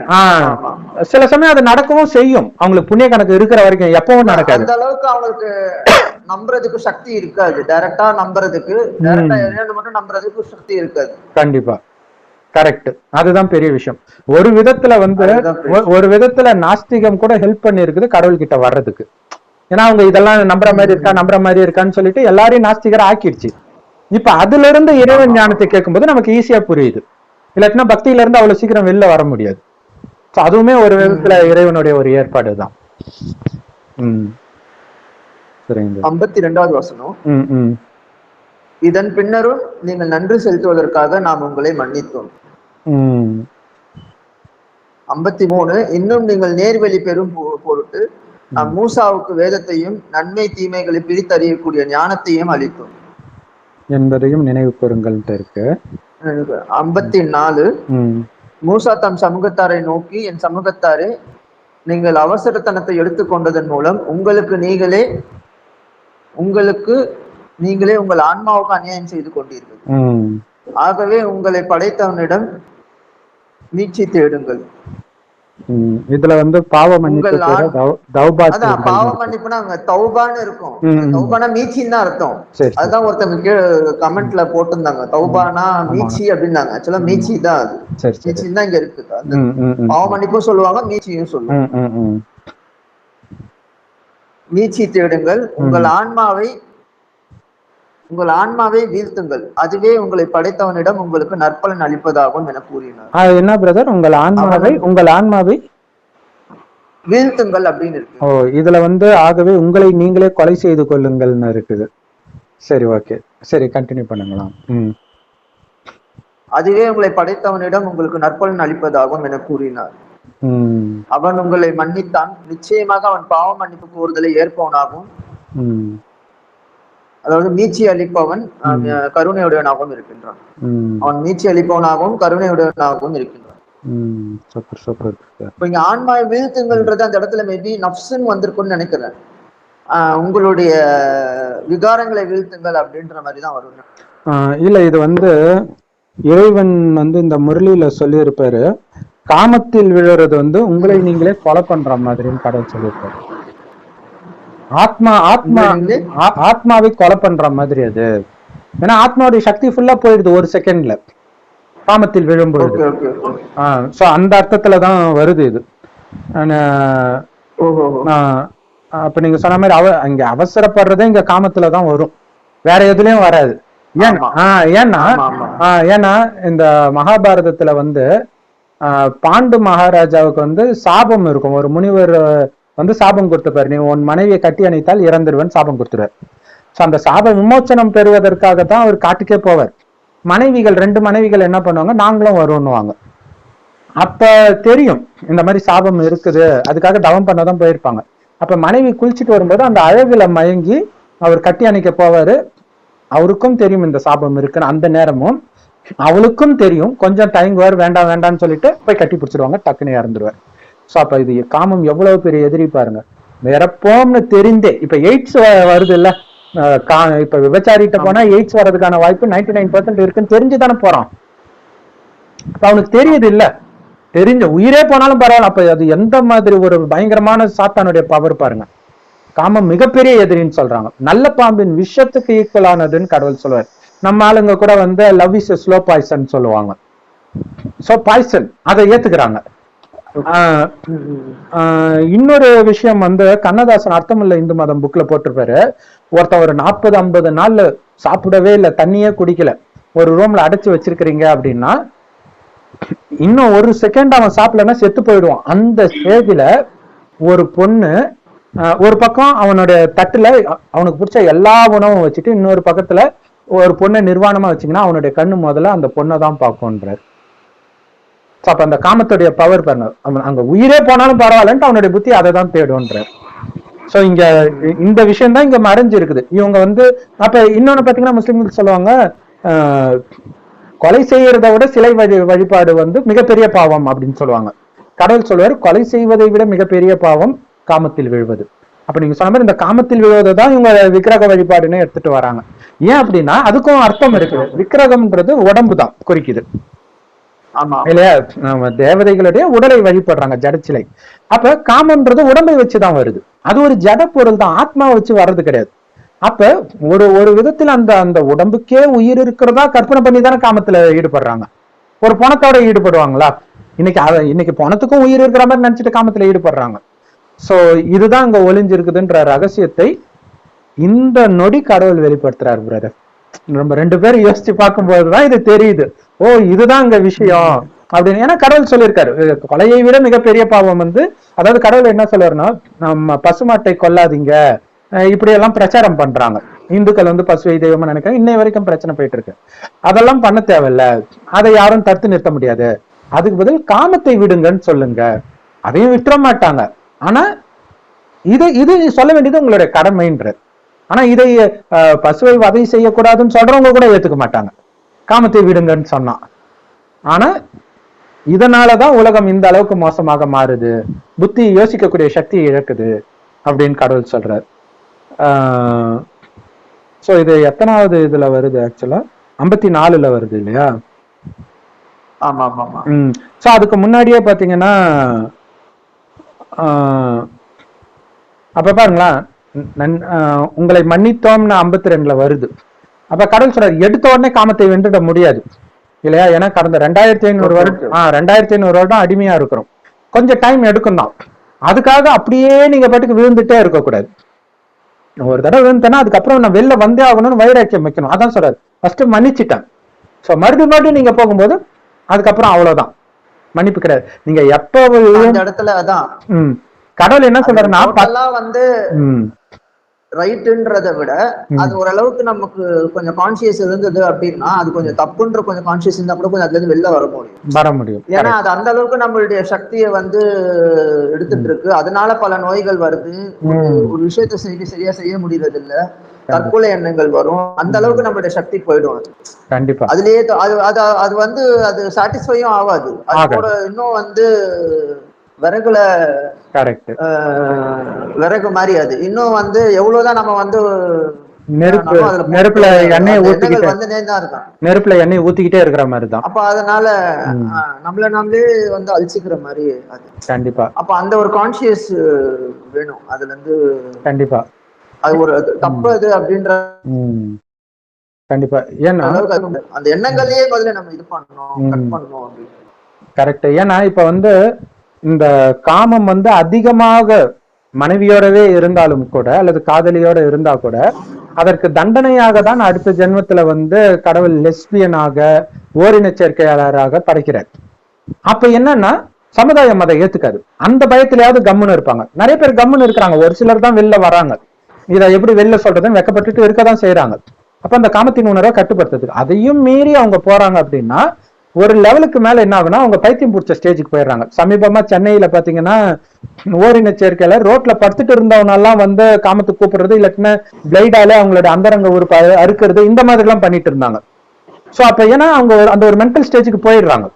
அதே மாதிரி பிணத்தோட காமத்துல ஈடுபடுறது அல்லது ஓரின சேர்க்கையாளர், அது ஒரு ஃபேமஸான நம்ம கூட வீடியோ போட்டிருப்போம். வெளிநாட்டுல ஒருத்தர் வந்து ஒரு ஆணை கூப்பிட்டுட்டு வந்து அப்படியே ஃப்ரெண்ட்லியா பேசிக்கிட்டே இருக்கிறது, திடீர்னு காமத்து கூப்பிடும் போது ஒத்துழைக்கல அப்படின்னா சரின்ட்டு ஜாலியா பேசிட்டு நிறைய தண்ணி சாராயம் ஊத்தி கொடுத்துட்டு ஒரு மயக்க நிலைக்கு போன அப்புறம் காமத்துல ஈடுபட்டுட்டு கொலையே பண்ணிடுவாங்களாம்.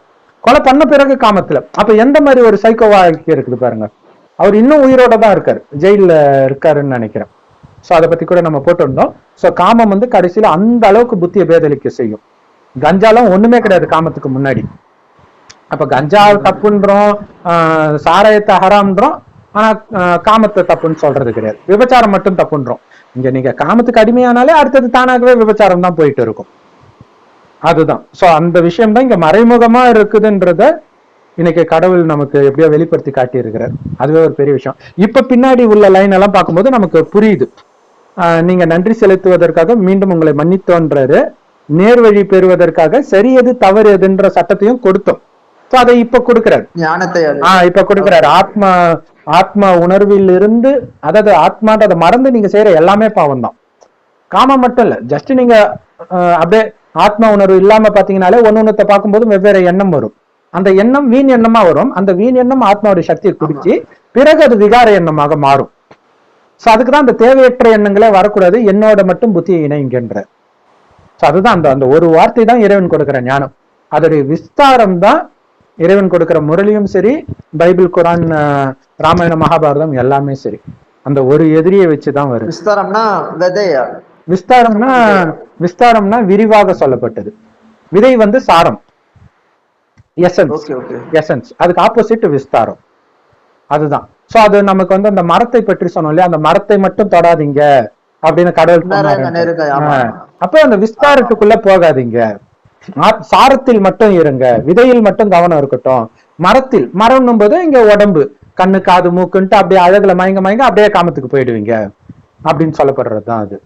சோ அது ஒரு மிகப்பெரிய, அது சில சமயம் பிளக்சுவேஷன் ஆகும்போது ஆகல. இல்ல இப்ப எனக்கு கரெக்டா இருக்கு. அதாவது என் சைடு இதாகும்போது உங்களுக்கு ஹேங் ஆகும், உங்க சைடு இதா இருக்கும்போது எனக்கு ஹேங் ஆகும். அது அப்படி ஹேங் ஆகும்போது நான் உங்களுக்கு சொல்றேன். Okay brother. ஓகே. 55.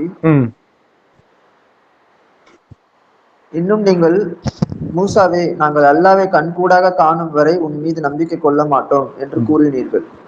அப்பொழுது நீங்கள் பார்த்து கொண்டிருக்கும் போதே உங்களை ஒரு இடி முழக்கம் பற்றி கொண்டது. நீங்கள் நன்றியுடைய 56. உங்களை உயிர்ப்பித்து எழுப்பினோம்.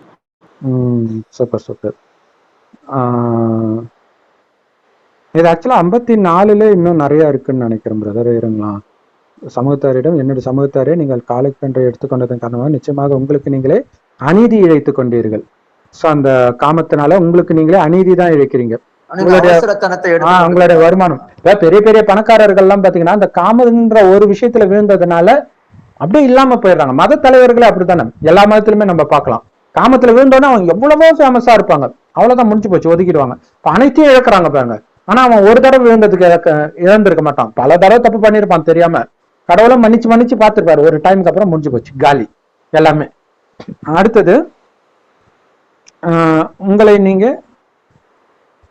அப்ப அத உங்களை நீங்க கொலை செய்து கொள்ளுங்கள்னு இருக்கு. அதாவது இதுல என்னன்னா, கொலை செய்யறதுக்கு சமம் அது, கொலை செய்யறதுக்கு சமம் அது. உங்களுக்கு நீங்களே ஆன்மாவுக்கு அக்கிரமம் செய்து கொண்டீர்கள் அப்படி.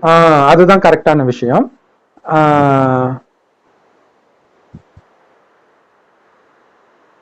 நீங்கள் செய்ததனால் அவன் மன்னித்து உங்கள் தௌபாக்களை அங்கீகரித்தான், நிச்சயமாக அவன் தன் தௌபாவை மிகவும் ஏற்றுக்கொள்வன், மிக கிருபையுடையவன். இதுல இன்னொரு விஷயமும் இருக்குது. இது வந்து பக்தி மார்க்கத்துல ஃபாலோ பண்ற விஷயம். என்ன அப்படின்னா, செய்த பாவத்துக்கு தற்கொலை பண்றது வந்து ஒரு பாவத்தை அழிக்கும்னு நினைக்கிறாங்க. காசியில வந்து ஒரு கிணறு இருந்துச்சு, அந்த கிணறுல போய் தற்கொலை பண்ணுவாங்களாம். காசியில உயிர் போனாலே முக்தி அடைவாங்கன்னு சொல்லுவாங்களே, மெயினா அந்த கிணத்துல தற்கொலை பண்ணிக்கிட்டா முக்தி அடைவாங்கன்னு நினைப்பாங்க. சோ இது வந்து பைபிள்ல வந்து ஒரு வார்த்தை வரும், கையினால ஒரு தப்பு செஞ்சீங்கன்னா அந்த கையை வெட்டி நெருப்புல போட்டுருங்க. ரொம்ப ஹேங் ஆகுது. ஆமாம் பிரதர், இங்கேயும் மங்கள் ஆகுது.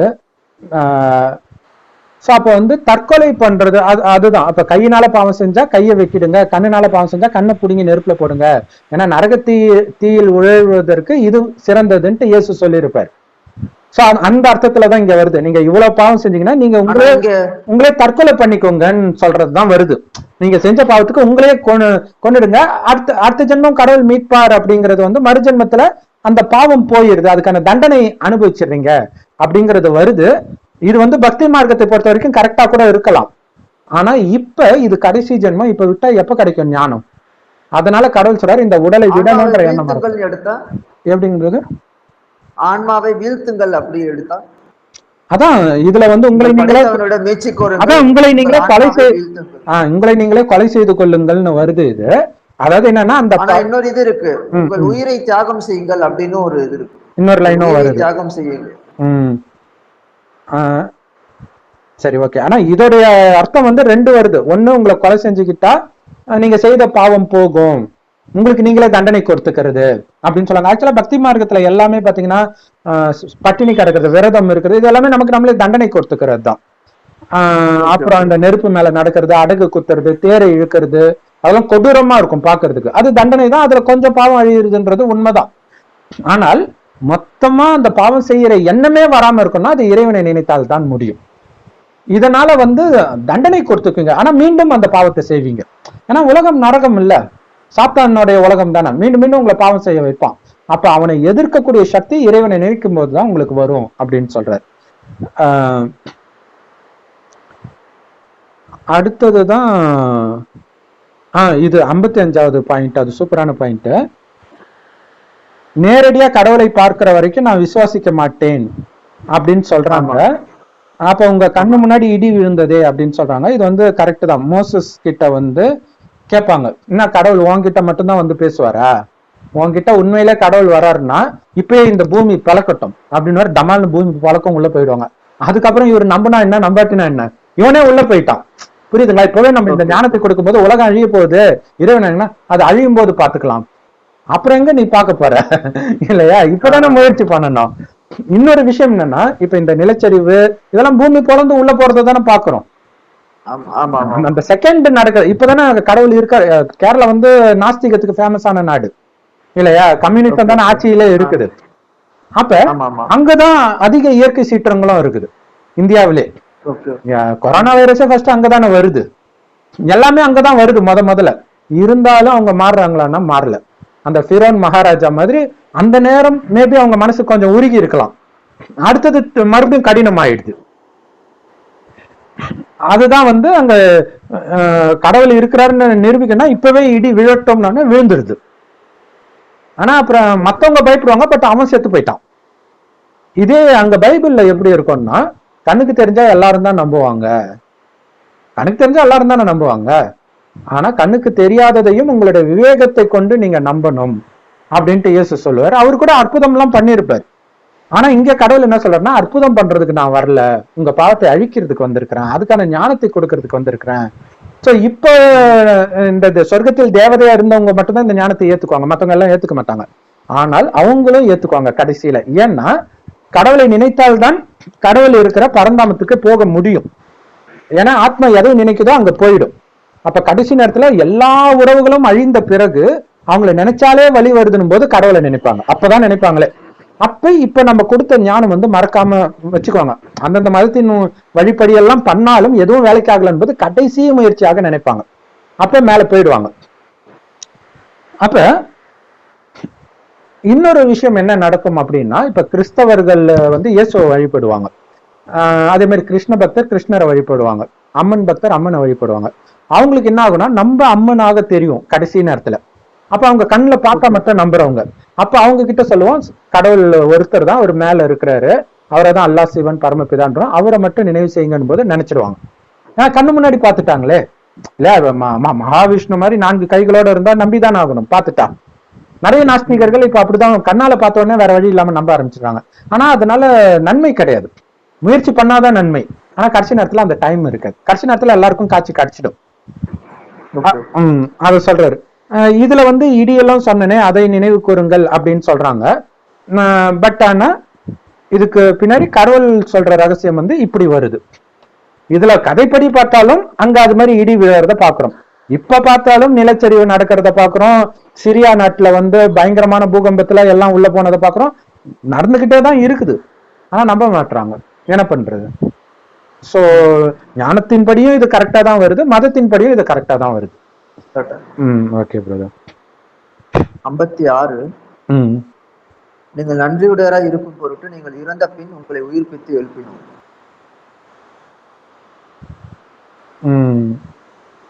சரி, அடுத்ததும் உங்கள் மீது மேகம் நிழலிட செய்தோம், மேலும் மண்ணு சல்வாவை உங்களுக்காக இறக்கி வைத்தோம். அதாவது மண்ணுன்னா அருள், சல்வான திருப்தி. அருள் திருப்தியை உங்களுக்காக இறக்கி வைத்தோம், அருளையும் திருப்தியையும் உங்களுக்காக இறக்கி வைத்தோம். நாம் உங்களுக்காக அருளி உள்ள பரிசுத்தமான உணவுகளிலிருந்து புசியுங்கள். எனினும் அவர்கள் நமக்கு தீங்கு செய்து விடவில்லை, மாறாக தங்கள் ஆன்மாக்களுக்கு தீங்கிழைத்துக் கொண்டார்கள். தமக்கு தாமே அவர்கள் அநியாயம் செய்து கொண்டிருந்தனர்னு இருக்கு. இதுல பைபிள் வந்து மன்னான்னு ஒரு உணவுன்னு சொல்லுவாங்க. இதுலயும் உணவுன்னு தான் பிராக்கெட்ல போட்டிருக்கு. அந்த மன்னாவை கடவுள் கொடுத்தார் அப்படின்ட்டு ஒண்ணு வரும். மன்னோ சல்வா அப்படின்றது அருள் திருப்தி அப்படியும் வருது. அர்த்தம். Super super. ஸோ இறந்து விட்டதற்கு பின்னர் உங்களை நாம் உயிர்ப்பித்தோம் அப்படிங்கிறது வந்து பைபிள்ல இந்த மாதிரி சில சம்பவங்கள் வரும். சில நபிகள் வந்து எழுப்புவாங்க. குரான்லயும் இருக்கும் இல்ல பிரதர்? குரான்லயும் இறந்த ஒருத்தரை எழுப்பாரு. இறந்த பின் இல்ல, இறைவன் எழுப்புற மாதிரி தான் வருமே தவிர யாரும் நபி எழுப்புற மாதிரி இருக்காது. சரி சரி. ஆனா பைபிள்ல ஒரு இறைவன் தான் டைரக்டா, பைபிள்ல வந்து ஒரு தீர்க்கதரிசி எழுப்புற மாதிரி இருக்கும். அது அதான் கடவுளுடைய அருளால ஏந்திரிங்கன்ற மாதிரி சொல்லுவாரு, ஏந்திரிக்கிற மாதிரி வரும். சோ இதெல்லாம் எதுக்கு சொல்றாருன்னா, இவ்வளவும் பண்ணனே ஏன் நம்ப மாட்டீங்க அப்படிங்கிற மாதிரி. இது வந்து பக்திக்கு மட்டுமே பொருந்தும். இங்க நமக்கு வந்து இது சொல்லணும்னா, இறந்த பின் உங்களை உயிர்ப்பித்து எழுப்பினோம் அப்படின்னு பர்சனலா எனக்கு புரிஞ்சது சொல்லணும்னா, ஒரு கவலை வரும்போது, ஒரு பயம் வரும்போது நம்ம இறந்துட்டோம்னு அர்த்தம். துக்கத்துல இருந்து மறுபடியும் அந்த ஒரு நம்பிக்கை வரும்போது நம்ம உயிர்ப்பித்து எழுப்பப்படுறோம். இறைவன் தான் நம்ம நம்பிக்கை வருது. Super point. ஏன்னா அந்த நேரம் கடவுள் நம்பிக்கை இல்லாதவெல்லாம், இல்லாத கடவுள் பேரெல்லாம் கூப்பிடுவான். நல்லானவன்னு அவ்வளவுதான், டக்குன்னு எங்கதான் மறந்து போகும்னே தெரியாது. சிரோ மகாராஜா மாதிரி மாறிடுவாரு.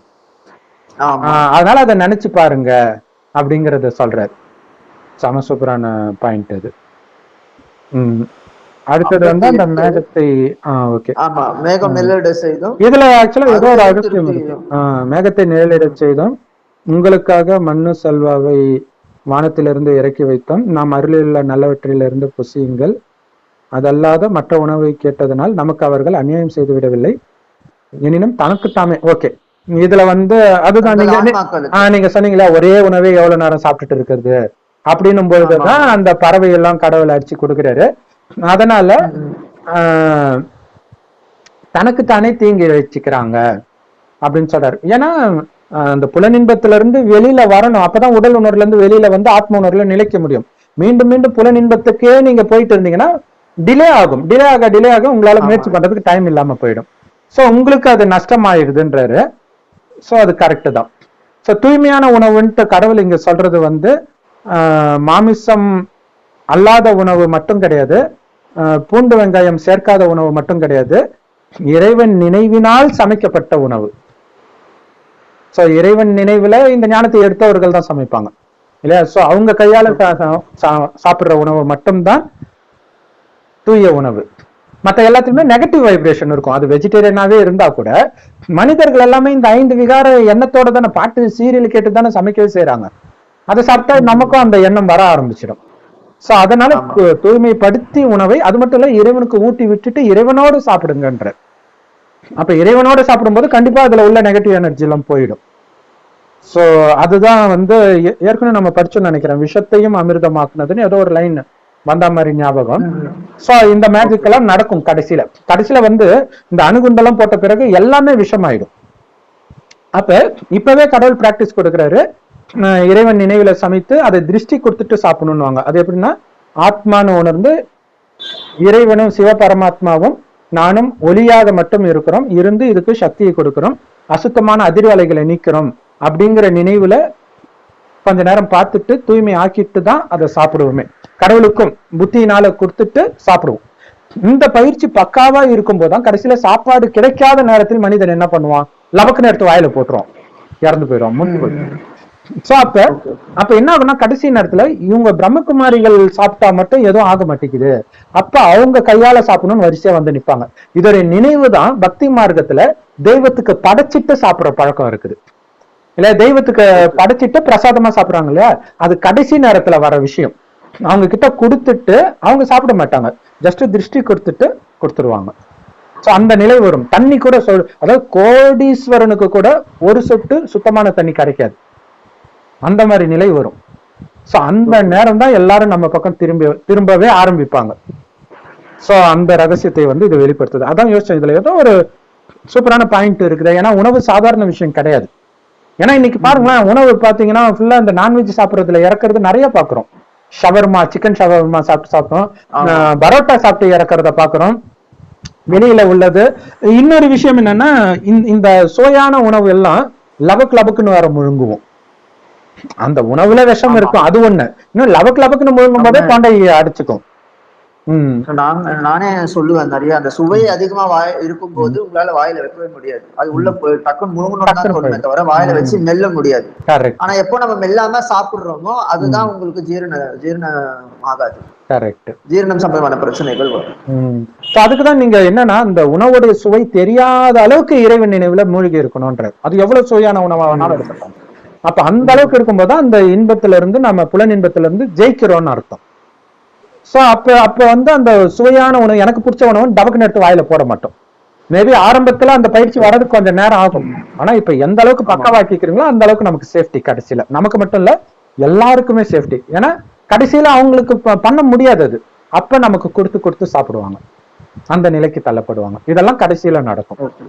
சோ சூப்பரான பாயிண்ட் பிரதர். 58 இன்னும் நாம் கூறினோம், இந்த பட்டினத்துள் நுழைந்து அங்கு நீங்கள் விரும்பிய இடத்தில் தாராளமாக புசியுங்கள். அதன் வாசலில் நுழையும் போது மரியாதையுடன் நுழையுங்கள், தனிவை கூறுங்கள். நாம் உங்களுக்காக உங்கள் குற்றங்களை மன்னிப்போம், மேலும் நன்மை செய்வோருக்கு அதிகமாக கொடுப்போம். அதிகப்படுத்துவோம். Okay, super. அதன் கூலியை அதிகமாக கொடுப்போம். அடுத்ததும் படிச்சிடலாம். 59 வரைக்கும் சொன்னீங்க இல்லையா? 59 இருக்கும். ஆனால் அக்கிரமக்காரர்கள் தம்மிடம் கூறப்பட்டதை அவர்களுக்கு சொல்லப்படாத வேறு பொருளாக மாற்றி சொன்னார்கள். ஆகவே அக்கிரமங்கள் செய்தவர்கள் மீது பாவம் செய்து கொண்டிருந்த காரணத்தினால் வானத்திலிருந்து நாம் வேதனையை இறக்கி வைத்தோம். அத்தகையோர் தமக்கு கூறப்பட்டது அல்லாத வேறு வார்த்தையாக அதை மாற்றிவிட்டனர். ஆகவே அநியாயம் செய்து விட்டார்களே, அத்தகையோர் மீது வரம்பு மீறி பாவம் செய்து கொண்டிருந்த காரணத்தினால் வானத்திலிருந்து நாம் வேதனையை இறக்கி வைத்தோம். சரி, ஓகே. உங்களுடைய குற்றங்களை நாம் ஆக்சுவலா வானத்திலிருந்து வேதனையை இறக்கி வைத்தோம், வானத்தை திறக்க செய்தேன் அப்படிலாம் பைபிள்ல அடிக்கடி வரும். இப்ப மழையெல்லாம் பார்த்தா அப்படிதான் இருக்குது இல்லையா? ஒரு வருஷத்துக்கான மழை ஒரே நாள்ல பெய்யுது. அவங்க சொல்லும் போதே கிளவுட் பஸ்ட்ன்னு தான் சொல்றாங்க. சோ இப்ப நடக்குது அதுல சொல்லப்பட்ட வார்த்தையெல்லாம். இந்த ஊருக்குள் நுழைந்து அதில் நீங்கள் விரும்பிய தாராளமாக தலைப்பு நின்றவர்களாக வாயிலில் நுழையுங்கள், உங்களுடைய குற்றங்களை நாம் மன்னித்து விடுவோம், மேலும் நன்மை செய்வோருக்கு அதிகப்படுத்துவோம் என்று கூறினோம். இது என்ன அர்த்தத்துல வருது பிரதர்? 58 எனக்கு டைரக்டா படிக்கும் போது இது வந்து ஏதோ பாஸ்ட்ல நடந்ததை சொல்றாங்க அந்த கதையில. ஆனா அந்த கதை வந்து முன்னாடியே வரல, பைபிள்ல வந்து வரிசையா வரும் ஆர்டர்ல, அதனால நமக்கு தெரியும். இதுல ஆக்சுவலா மோசஸ் கதையே இது வரைக்கும் வரல இல்ல, நடந்ததுன்னு சொல்றாங்க. பட் எப்ப நடந்ததுன்னு தெரியாதனால வரிசையா படிக்கும்போது புரியாது. இது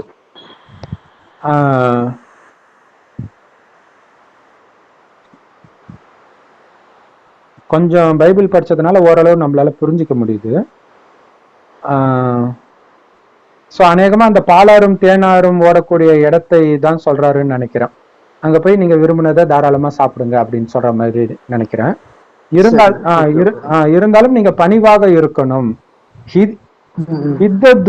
அப்படின்றாங்க, எங்கள் பாவச்சுமைகள் நீங்கட்டும்னு அர்த்தமா பிரதர்? இது ஆமா ஆமா ஆமா ஆமா, தனிவை கூறுங்கள் அப்படின்னு போட்டிருக்கு. பாவச்சுமைகள் நீங்க தனிவை. அதான் இங்க வந்து தனிவைனா என்னன்னு தெரியும்.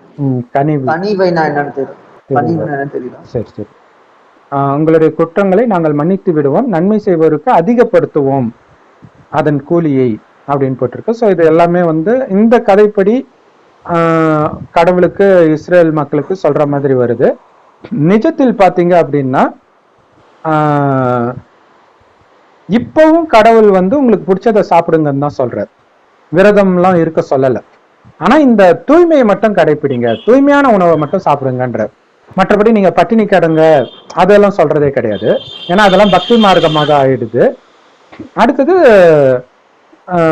பணிவாக இருங்கள் அது சொல்றார். எப்போ, ஏன்னா உங்க தலை மேல பாவ சுமை இருக்குது, அதனால ஜாக்கிரதையா இருங்க, பணிவா இருங்க. எப்பவும் யாரு என்ன பண்ணாலும் நீங்க பணிவா இருங்க, அன்பா இருங்க. ஒருத்தர் கோபப்படுறாருன்னா அவங்களுக்கு அன்பு இல்லை, அன்பை நீங்க கொடுக்கணும். மீறி நீங்க கோபப்பட்டீங்கன்னா இன்னும் அவங்களுக்கு அது அதிகமாக தான் ஆகும் அப்படிங்கிறார். அடுத்தது வந்து இப்படி இது எல்லாமே இறைவன் நினைவுல இருக்கும்போதுதான் சாத்தியம். அந்த நினைவுல பாவங்கள் அழிஞ்சுக்கிட்டே வருது. மற்றபடி கடவுள் மன்னிக்கிற விஷயம் கிடையாது, நீங்களே அழிக்கிற விஷயம்தான். ஏன்னா கடவுள் மன்னிக்கிறாருன்னா எல்லாருடைய குற்றமா மன்னிச்சிடுற மாதிரி ஆயிடும். அப்ப எல்லாரும் சொர்க்கத்துக்கு வந்துடுற மாதிரி ஆயிடும் இல்லையா? அப்படி இல்லைன்னா கடவுள் அநியாயக்காரர் ஆயிடுவார். சோ கடவுள் சொல்றாரு, நான் உங்களுக்கு சொர்க்கத்தை கொடுக்கல, சொர்க்கத்துக்கு போறதுக்கான வழியைத்தான் கொடுக்குறேன், அதற்கு நீங்க தான் முயற்சி செஞ்சு போகணும்ன்ற. அப்ப அதுல நம்பர் 1 பதவியும் நீங்க அடையலாம் முயற்சி செஞ்சா. முயற்சி கம்மியானீங்கன்னா அதுக்கேற்ற மாதிரி பதவி குறையும் அப்படின்றது கடவுள் சொல்றாரு. அதுதான் சொல்றாரு, நீங்க எந்த அளவுக்கு நன்மை செய்றீங்களோ இந்த ஞானத்தை மற்றவர்களுக்கு கொடுக்கறதா இங்க ஞானத்தை பொறுத்த வரைக்கும் நன்மை. அப்ப அதுக்கேற்ப அங்க பதவி உங்களுக்கு அதிகமாயிட்டே இருக்கும். ஸோ அப்படின்னு ஞானத்தை வச்சு இந்த அர்த்தம் பிரதர். ஸோ கடைசி இது அநியாயம் செய்தார்களே அத்தகையோர் தமக்கு கூறப்பட்டது இல்லாத வார்த்தையாக அதை மாற்றிவிட்டனர், அதனால் அநியாயம் செய்து விட்டார்களே அத்தகையோர் மீது வரம்பு மீறி பாவம் செய்து கொண்டிருந்த காரணத்தினால் வானத்திலிருந்து நாம் வேதனையை இறக்கி வைத்தோம் அப்படின்னு போட்டிருக்குது. ஸோ இது கடவுள் என்ன சொல்லுவார் அப்படின்னா, ஸ்ரீமத் அப்படின்னு சொல்லுவோம். ஹிந்தி வார்த்தை ஸ்ரீனா உயர்ந்தன்னு அர்த்தம், மத்துனா வழி, கடவுளுடைய வழி தான் உயர்ந்த வழி. அதனால்தான் ஸ்ரீமத் பகவத்கீதை அப்படின்னு சொல்லுவாங்க. ஸோ கடவுளுடைய வழி அப்படின்ட்டு.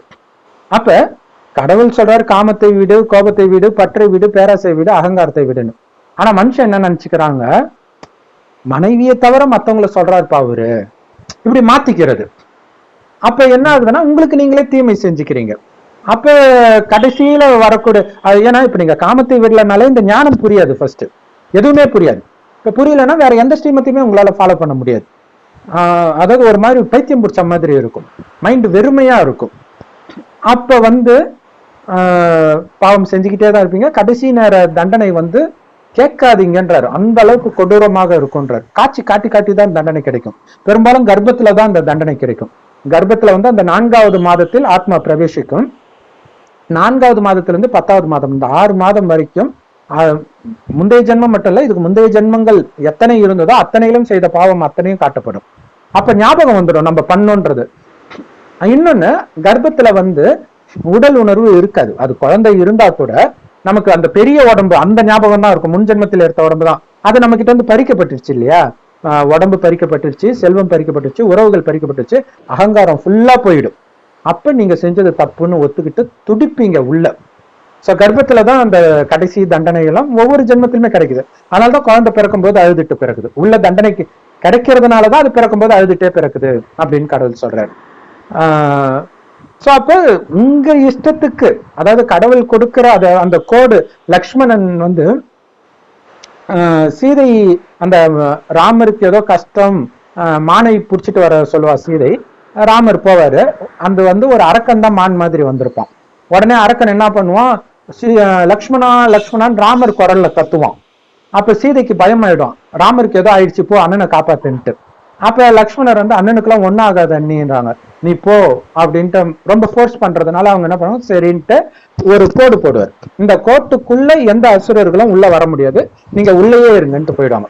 அப்பதான் ராவணன் சிவனடியார் வேஷம் போட்டு பிச்சை எடுக்க வருவான். அவங்க உள்ள இருந்தே கொடுக்க வருவாங்க. இவன் உள்ள நெருங்க போவான், நுழைய முடியாது. உடனே நீ வெளியில வாண்டுவான். அவ இல்ல நான் வரக்கூடாதுன்னு, அப்ப நீ என்ன அவமானப்படுத்துறியானோடனே ஐயோ இல்ல இல்லன்ட்டு வெளில வருவான், மாட்டிக்குவான். சோ படம் வந்தது, அந்த படத்துல பார்த்தேன் அந்த சீன், ஆதிபுருஷ் படத்துல, ஆதிபுருஷ் இப்ப வந்தது, சூப்பராவே அதை எடுத்திருக்கிறாங்க. சோ அதுதான் இதோடைய ரகசியம். அப்ப அந்த கோடு எதை குறிக்குதுன்னா கடவுளுடைய ஸ்ரீமத்துன்ற கோடு அதுக்குள்ள இருக்கணும். கடவுளுடைய வரம்பு கொடுக்கப்பட்ட அந்த சட்டத்திட்டங்களுக்கு உள்ள இருக்கிற வரைக்கும் நமக்கு பாதுகாப்பு. வெளியில அப்படி காலை எடுத்து வச்சுட்டா போயிடுச்சு. இங்க என்ன அது உள்ள இருக்கணும்னா இறைவன் நினைவுல இருக்கணும், ஆத்மான்ற உணர்வுல இருக்கணும், ஆத்மாவை மட்டும் பார்க்கணும், அவ்வளவுதான், வேற எதுவுமே கிடையாது. இதுல மட்டும் நீங்க கவனம் கொடுத்துக்கிட்டே இருந்தீங்கன்னா காமத்துல இருந்து தப்பிச்சிடுங்க, கோபத்துல இருந்து தப்பிச்சிடுங்க, ஆத்மாவுடைய குணம் வந்துகிட்டே இருக்கும், இறைவனுடைய ஞானமும் ஞாபகம் வந்துகிட்டே இருக்கும். ஸோ அதை மீறும் பொழுதுதான் சிற்றின்பத்துக்கு அடிமையாயிடுவோம். அடிமையாகும் போது உங்க இஷ்டத்துக்கு அதுலயே மறுபடியும் பாவம் செஞ்சுக்கிட்டே இருப்பீங்க, தண்டனையும் அதிகமாக வந்துகிட்டே இருக்கும்.